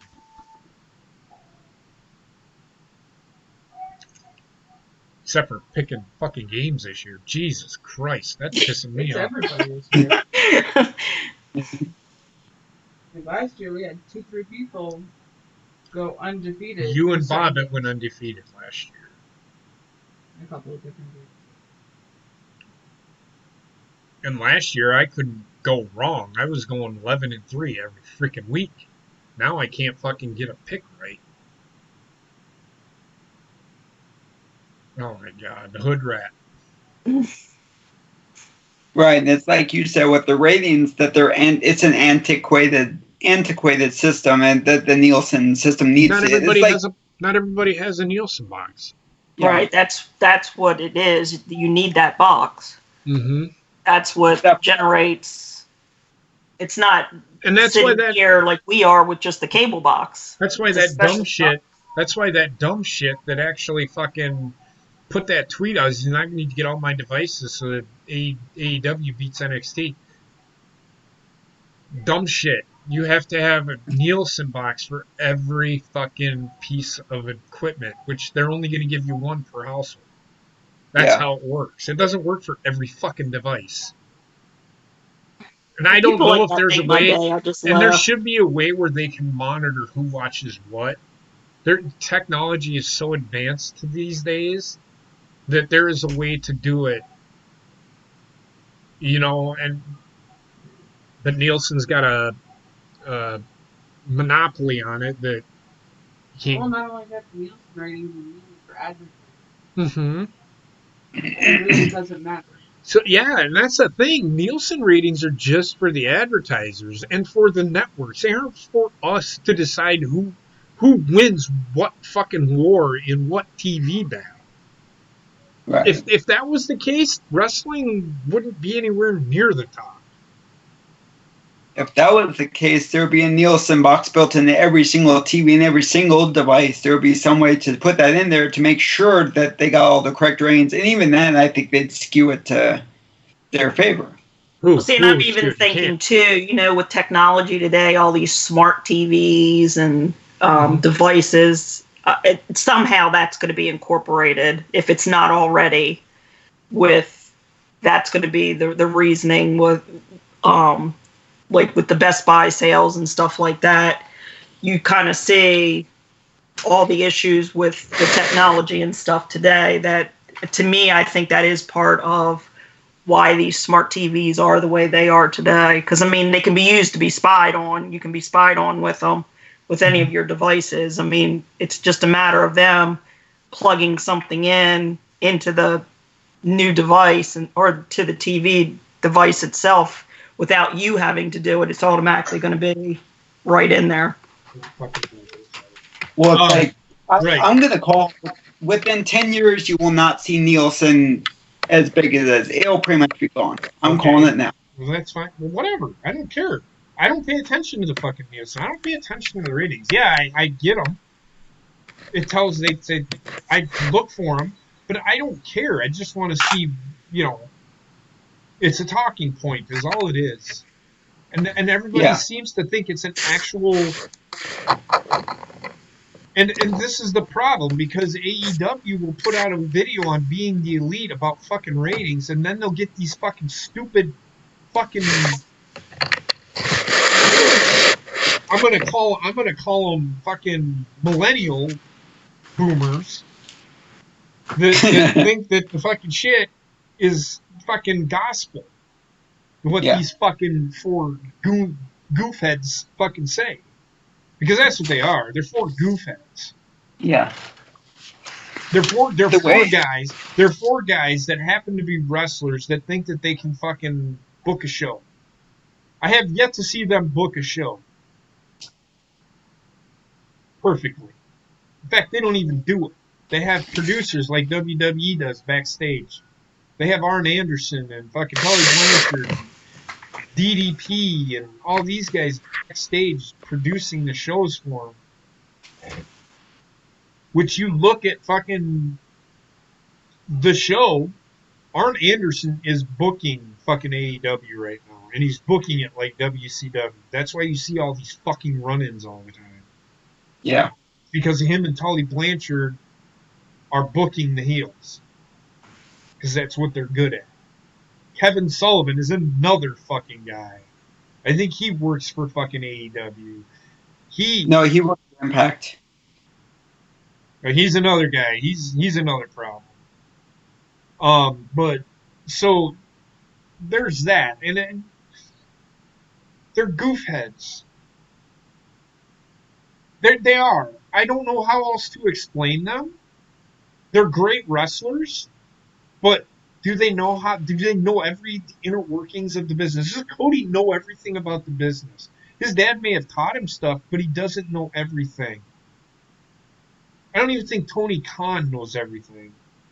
That's why Vince has a leg up. He knows. He's been doing this for fucking, Jesus Christ, 50 years. Yeah.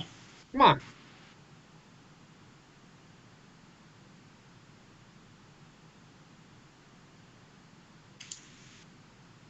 Besides, I'm really thinking now that what's trending on Twitter is more important than the ratings, their weekly TV ratings now, because those seem to matter a little bit more. Well, if that's the case, then Masked Singer fucking wins every fucking night. That's always trending big time. That and fucking Temptation Island. Well, the superhero shows were trending pretty big this past week because they had the big crossover, so those are what's winning right now. So, who cares? I don't understand why people get so caught up in them superhero shows. The CW, I could not sit and watch any of them shows. I cannot. I know they're not. It's not for everyone. It's just It shouldn't be for anyone. They make no sense. They're trying too hard. I only watched it because Wentworth Miller was back on. I remember. Trek sent me the message. It was like, okay, I gotta find this. Who's that guy? The guy from Prison Break. No, I've never seen Prison Break, so I don't fucking care. There's another fucking show that made it big, and I never really understood why. It wasn't very good.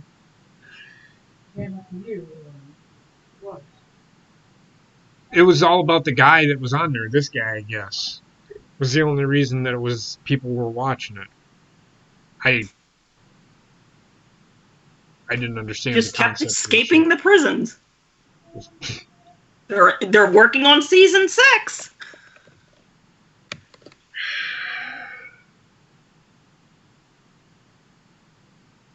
Yeah. Well, look at what's that one show? Oh my god, I can't think of it now. The reality show. It's on tonight. Survivor. That thing's been on 41 seasons. Yep. And it's the same challenges, pretty much the same. I know. And it's just like, I mean, people love, like you said, people love that reality stuff. My mom watches that show, and I'm like, Mom, they did this last year. Well, it's different people. It's the same fucking thing. No, right. I don't understand. It's weird. I don't understand. And then the drama that gets thrown into it, I just... I don't know. It is what it is. Whatever. Big Brother needs a game show. Well, Survivor started it all. Because Big Brother, and I think Big Brother followed that. It actually stems from the fucking real world is what it stems from. Yeah. And everybody's like, let's see, the real world. Yeah, let's this show based on a game show where people have to stay out in the woods for 39 days. Then you get naked and afraid and all this other shit. Yeah, Amazing Race. The safety of the participants. Survivor should be the same thing. They do have people there. They have doctors and stuff there, so I think that's why. And half that shit's scripted. They've even said as much. For Survivor, yeah. No. Oh, yeah, Jeff Brooks has even come out and has said that. Because where they're actually filming, they're like away, where they're set up, their camp is kind of like plush and hotelish, where they can kind of, like, if they need medical attention or if they need to transport them out or whatever, if someone quits or whatever. I mean, they're right there. But, I mean, you can even tell when they're even doing the interviews and stuff like that. And I know so many months afterwards, they're, like, contractually obligated. They can't say anything to the finale show.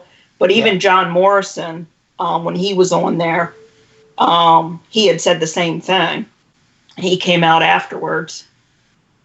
Mm-hmm. Yeah, I get it. It's just I don't understand why people get so caught up in it. And they can say, well, why do you get caught up in wrestling? I guess it's the same thing. I don't hate on people that watch them shows because my mom watches them. I just don't understand the allure. Well, I know everybody does. Isn't that Masked Singer's not everybody's cup of tea? And I know Bobbitt and I watch it. I watch that just because of the singing. And it's amazing when you can kind of figure out who is actually under the mask. And then a lot of times who you think it is, of course, who's trending, and it's not even that person. I mean, the first person this year, I didn't even know who the hell the person was. I mean, I knew that they needed to go. It was all I knew. It was just like they were horrible. Who was it? Somebody named Ninja. So he's a YouTuber. He's that Twitch guy. Yeah, he's a YouTuber. Yeah. But he was horrible, and it was just like, this guy needs to go. And that's why I put in the chat last night when you guys were doing the show, because I knew Bobbitt watched it. I mean, it was trending big time last night, all the people that they were guessing, and then who actually was unveiled last night. And that's why I wanted Bobbitt, because I knew he hadn't seen it yet. Right. I like what JP tried to spoil it from last week. Oh, yeah. He was going to tell him who it was. I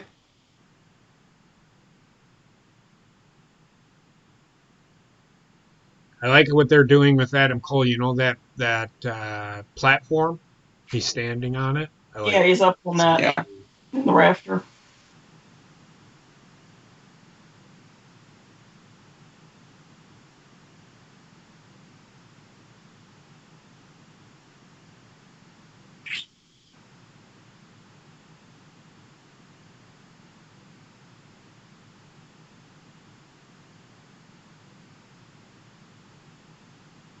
And see, that was my thing when I was talking to Austin about this week and next week with NXT. And I know Basement has said it too. On paper, the show itself, NXT, looks to be booked better and promoted better than what AEW has. But even the shows that we've done in the past with AEW, with what they had promoted or were going to give us, the shows just didn't pan up. No, they didn't. I mean, I know it wasn't a I big fucking love margin this last week, but that was actually pretty cool what they just did. That was pretty cool. Yes, and the what AEW has been the last, and this is why I say, who have they got that's going to take over if any one of them three get hurt? You do a 30-minute match, then you do a 15, 20-minute promo with Chris Jericho, then you do another 20, 25-minute match, then you have another promo with Cody Rhodes. That's an hour and a half already right there. And then you have another 20-minute match and the show is over. right. So what are you doing? Who are you building? Are you building Inner Circle and the Elite, or are you actually going to build stars? Or what the fuck are you doing?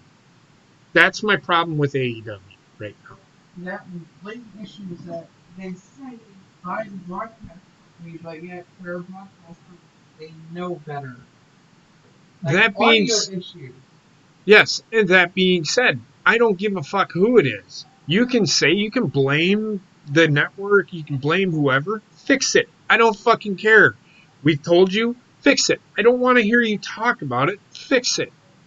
Until you fix it, I'm not going to shut up about it.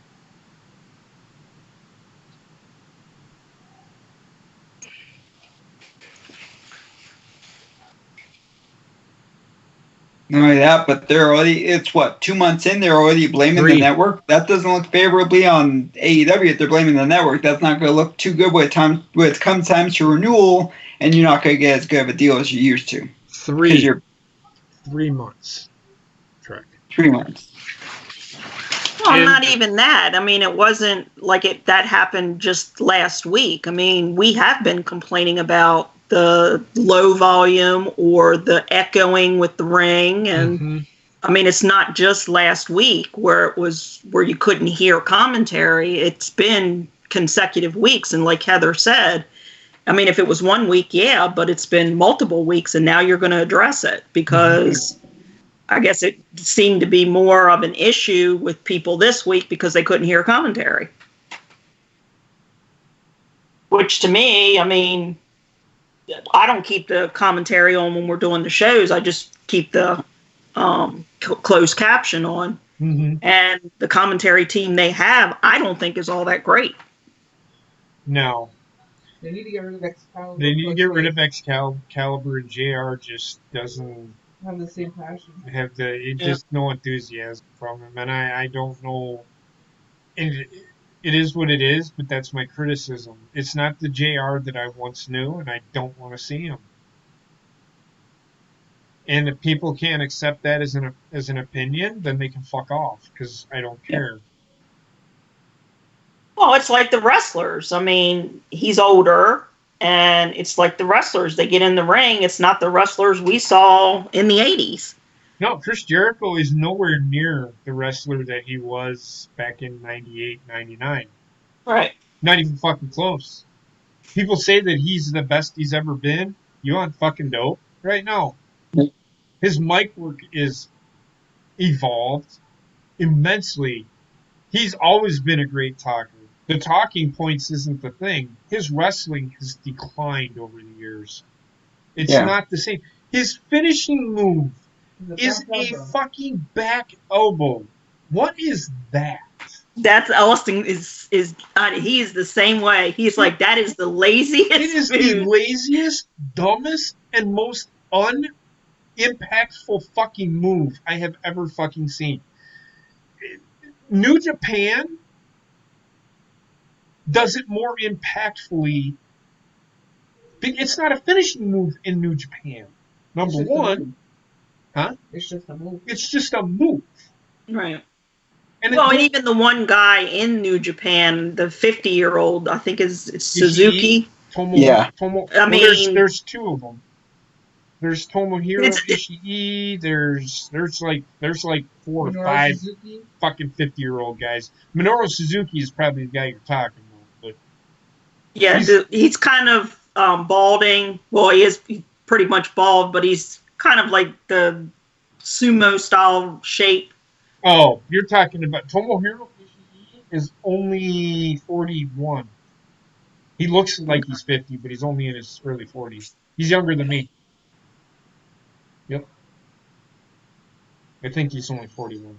But even like Austin said, their training and how they treat wrestling over there, it's more of a mindset and more of, that's their focus. And Right.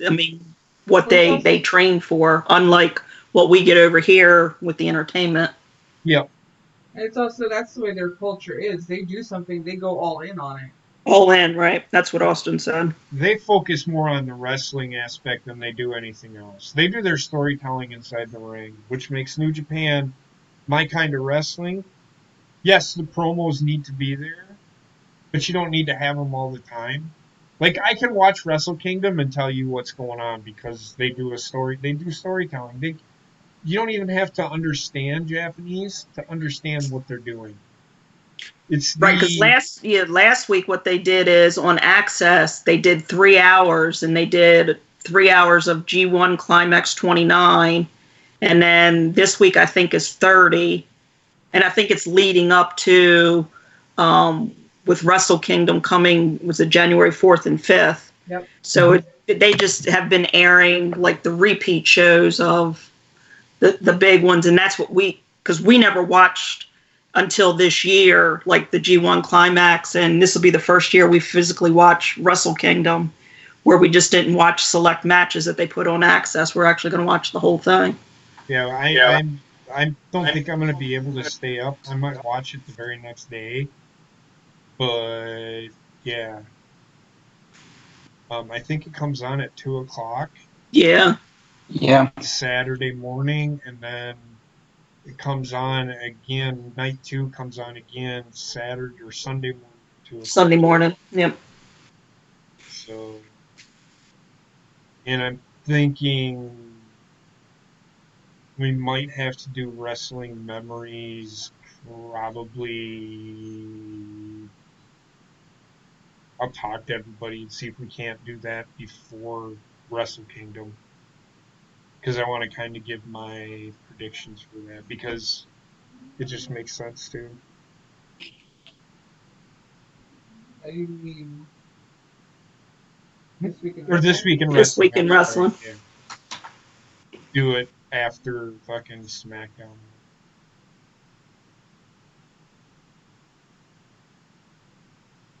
Because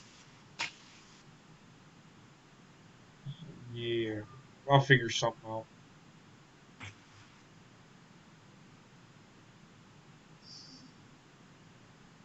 Because I know I'm on vacation. Well, I put in for it. The 26th, 27th, and then the 30th and the 31st. I'll be on vacation then. Well, it would be probably from the 24th on through to the next, the second.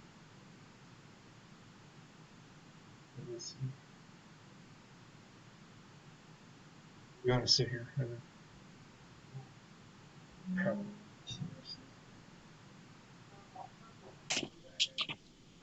Okay. Did we talk about the what Seth Rollins said the other night about the red light? This isn't the only person who's bitching about that. Corey Graves Yeah. bitches about it also.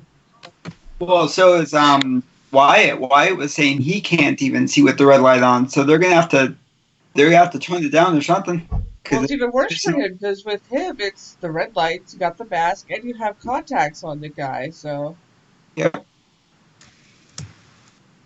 Well, I think it was Rollins said that he and Wyatt said during their Hell in a Cell match they could barely see anything. They couldn't see each other. right. So they're gonna have to.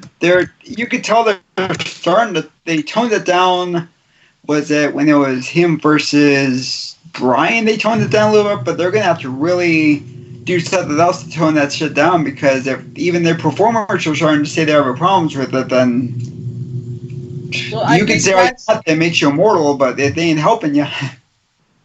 I think that's why with the Miz, it's gonna be Bray Wyatt and not the Fiend.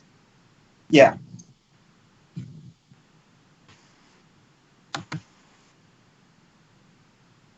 God. Now, Austin messaged me. AEW is doing a pay-per-view in February, and it's going to be in Chicago on February 29th. So leap year, watch them call it leap year's bash or something like that. Yeah, it's something Revolution. Yeah. AEW Revolution is what he put.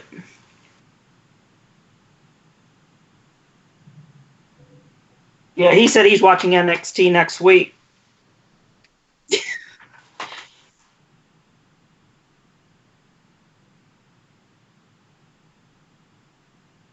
Good God.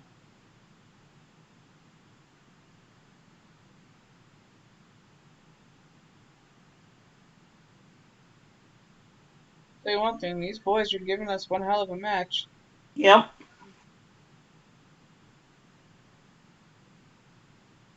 Well, with who they got in there, it's kind of expected. Yeah, absolutely. And this is the one thing about NXT. They have very few talents that are not that good. Everybody else can do a spectacular job in the ring. Yeah.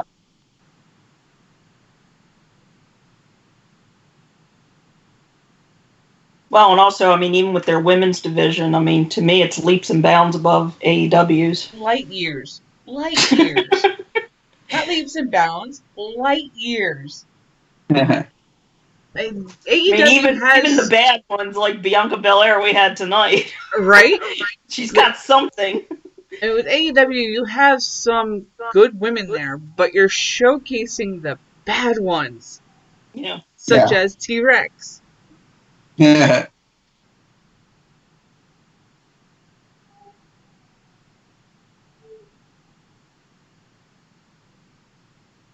Someone said on Twitter the other day, they said, like, oh, everybody just says AEW is the new home for cast offs of WCW. She went down and listed all these people are cast offs of WCW, WWE. It's what you do with them. The counts, it's like, that's right. But then you look at AEW, it's like, you know, they're only focusing on a certain amount of people.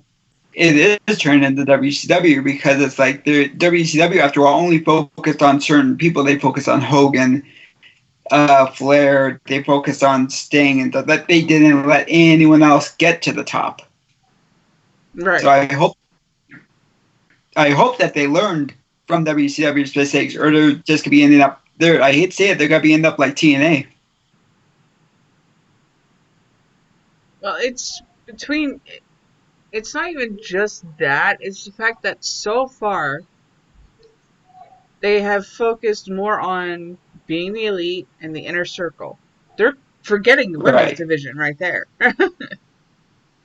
The women's division is an afterthought, but they're supposed to be this all-inclusive company. Yeah.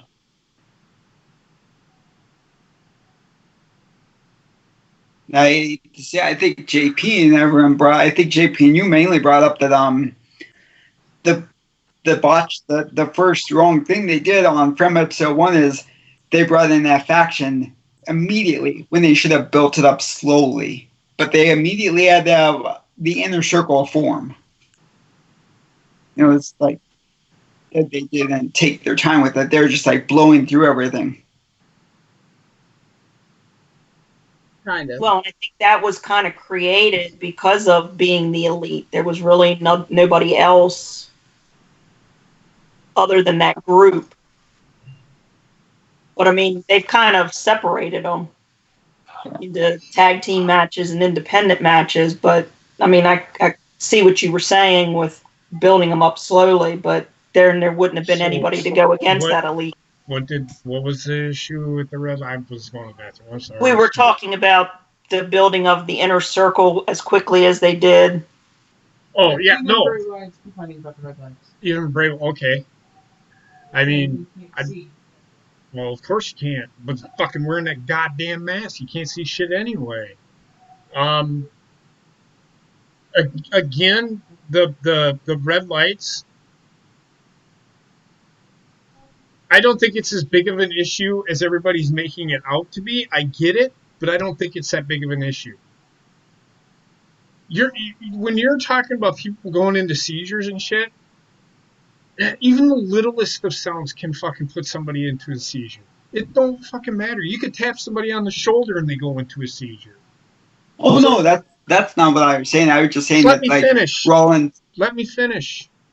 I get it. No, I'm talking about Aaron here. He's saying it's cosmetic problem. If we're gonna worry about medical problems, then why even the fucking explosions? Why have pyro?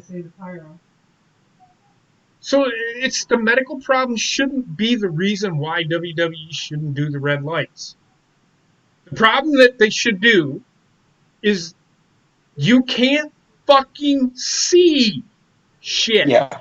That's the problem, which is what Bray Wyatt had said, and I'm sure what Seth Rollins had said. It's not because it causes it puts strain on the eyes, and it can cause medical problems. I'm sure, but that's not the reason why they are going to. That would not be the reason why they do away with it. The reason that they would do away with it is exactly what Seth and Bray said. So, go ahead. I'm sorry. Go ahead. I could sit there. I could see them not doing it for the medical problems of the audience, but the medical problems it could cause for your talent.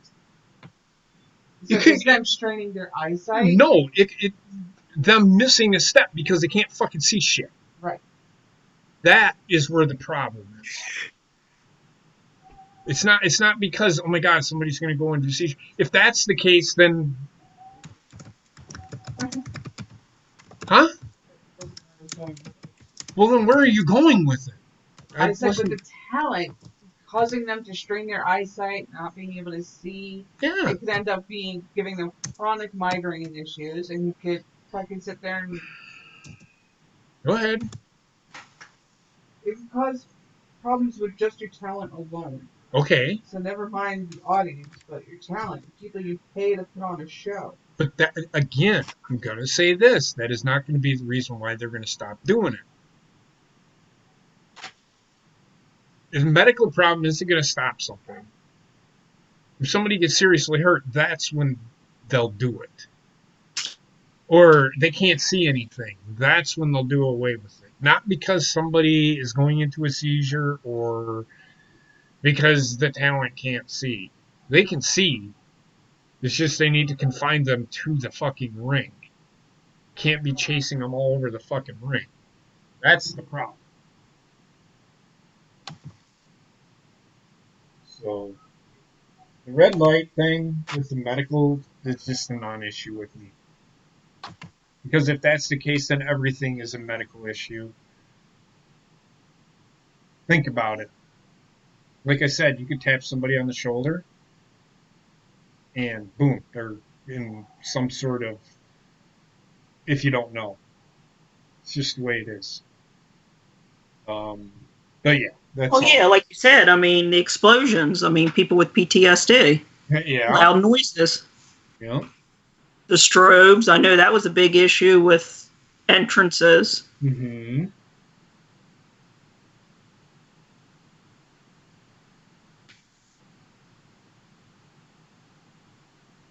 Yes.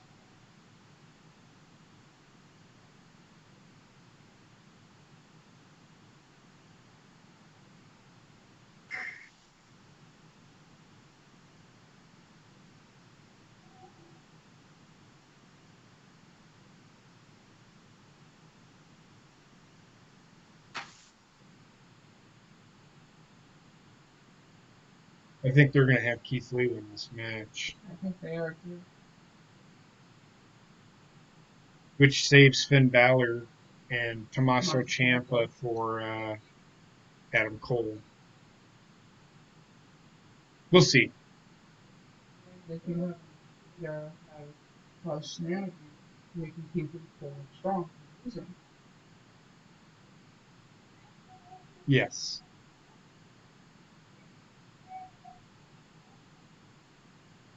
Because there ain't no way in the realm of believability that a Cole's going to beat Keith Lee by himself. I mean, he can.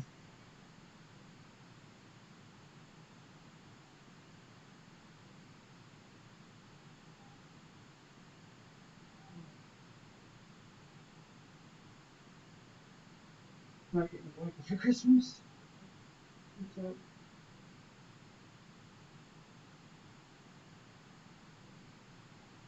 That was a pretty cool move by Balor there.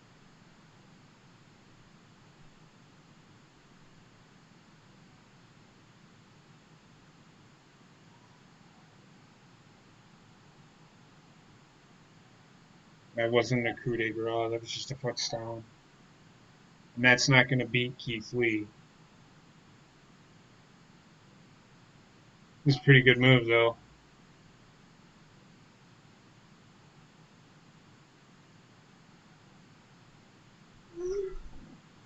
What?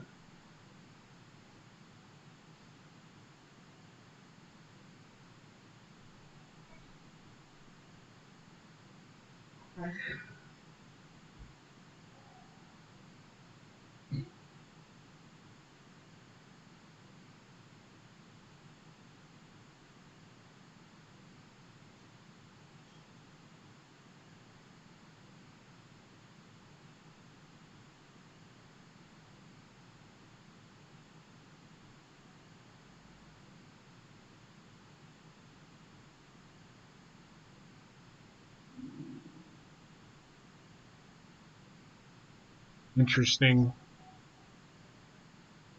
The more I think about it, the more I think Kieth Lee should win this match.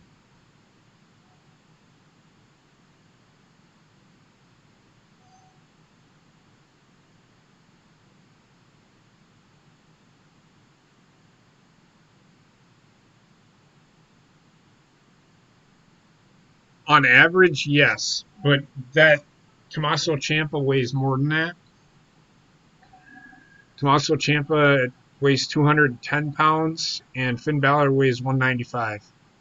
So it's almost 400 pounds.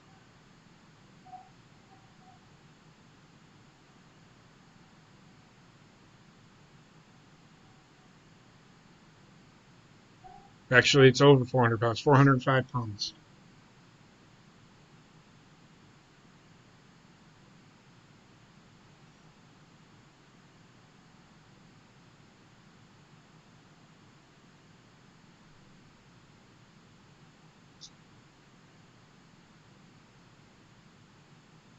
But what Tommaso Ciampa just did there, put him on his shoulders, but that just tells me that he does a lot of squats.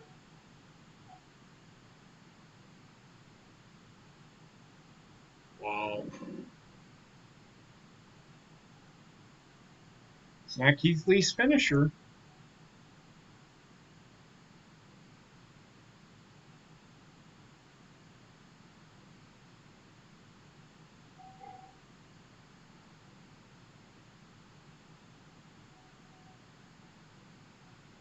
And Balor wins. Okay.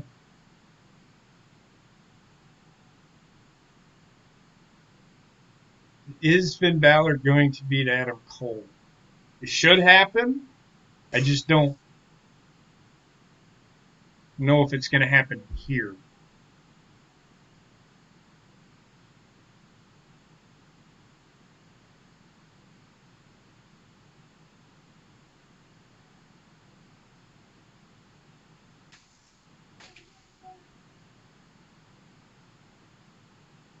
Pretty good finish to the match. It was a good match all around. Yeah, it was a pretty good match.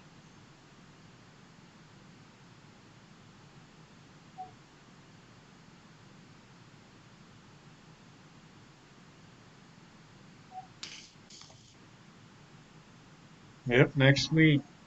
Adam Cole versus Finn Balor. It might be the night, Ronnie. Oh, not the Christmas gift I want. Man, they're having two women's and men's championship Yep, match. Shayna and Rhea's next week. One's gonna change hands. One of them's gonna Yeah. change hands. I don't know which. They shouldn't.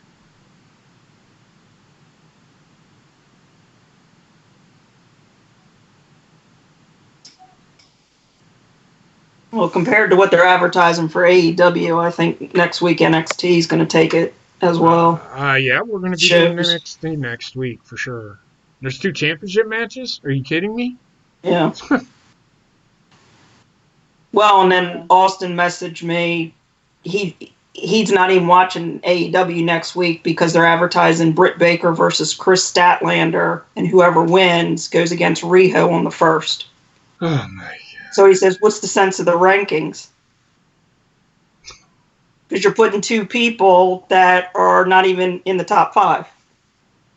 She's not in the top 5? Nope, there's Bobby Fish. Bobby Fish is back. Well, we were asking about. Now, I think Britt is. I don't think Statlander is because she just came on. But it's just, he's like, this is pointless. Interesting how they finished that. So Bobby Fish is back. There's your answer. Correct.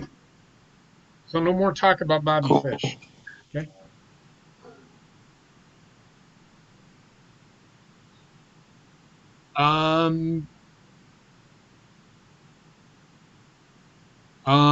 Anybody got anything? Because I'm gonna get out of here because I know Heather wants to take a break from Wendy. So. Yep. So, that being said, I enjoyed the show. Probably NXT. I didn't see much in the way of segments, but the storytelling tells it all. Yeah, I mean, Yim and Dakota, NXT, that was... NXT is about as close to New Japan as you're going to get here.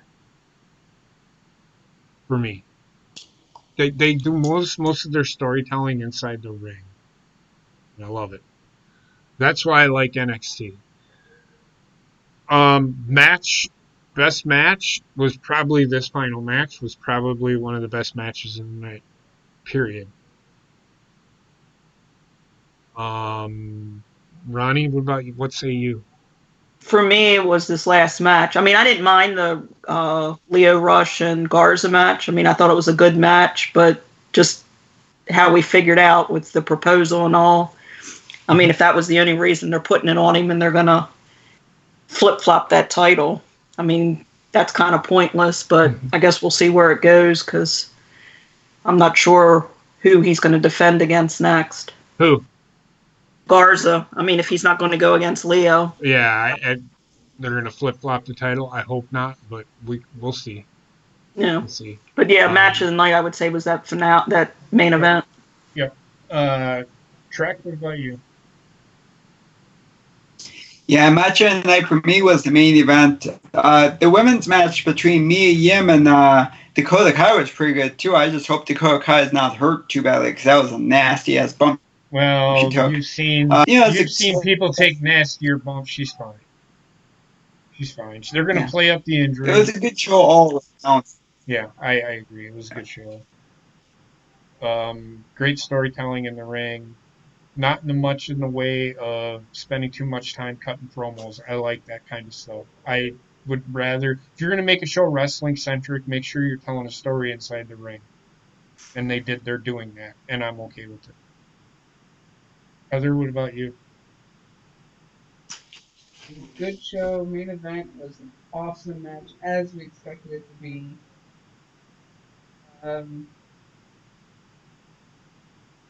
Yeah, looking forward to next week.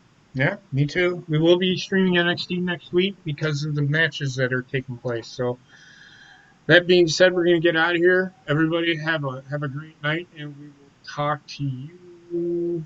I'm not doing a show tomorrow night because we're going out of town, so we will not be doing AEW. I won't be streaming. I won't be streaming tomorrow. Don't forget to check us out on Saturday for for This Week in Wrestling will be streaming from our hotel room in Council Bluffs, Iowa. So everybody have a great night, and we will talk to you on Saturday over on Horny Goat. Great night.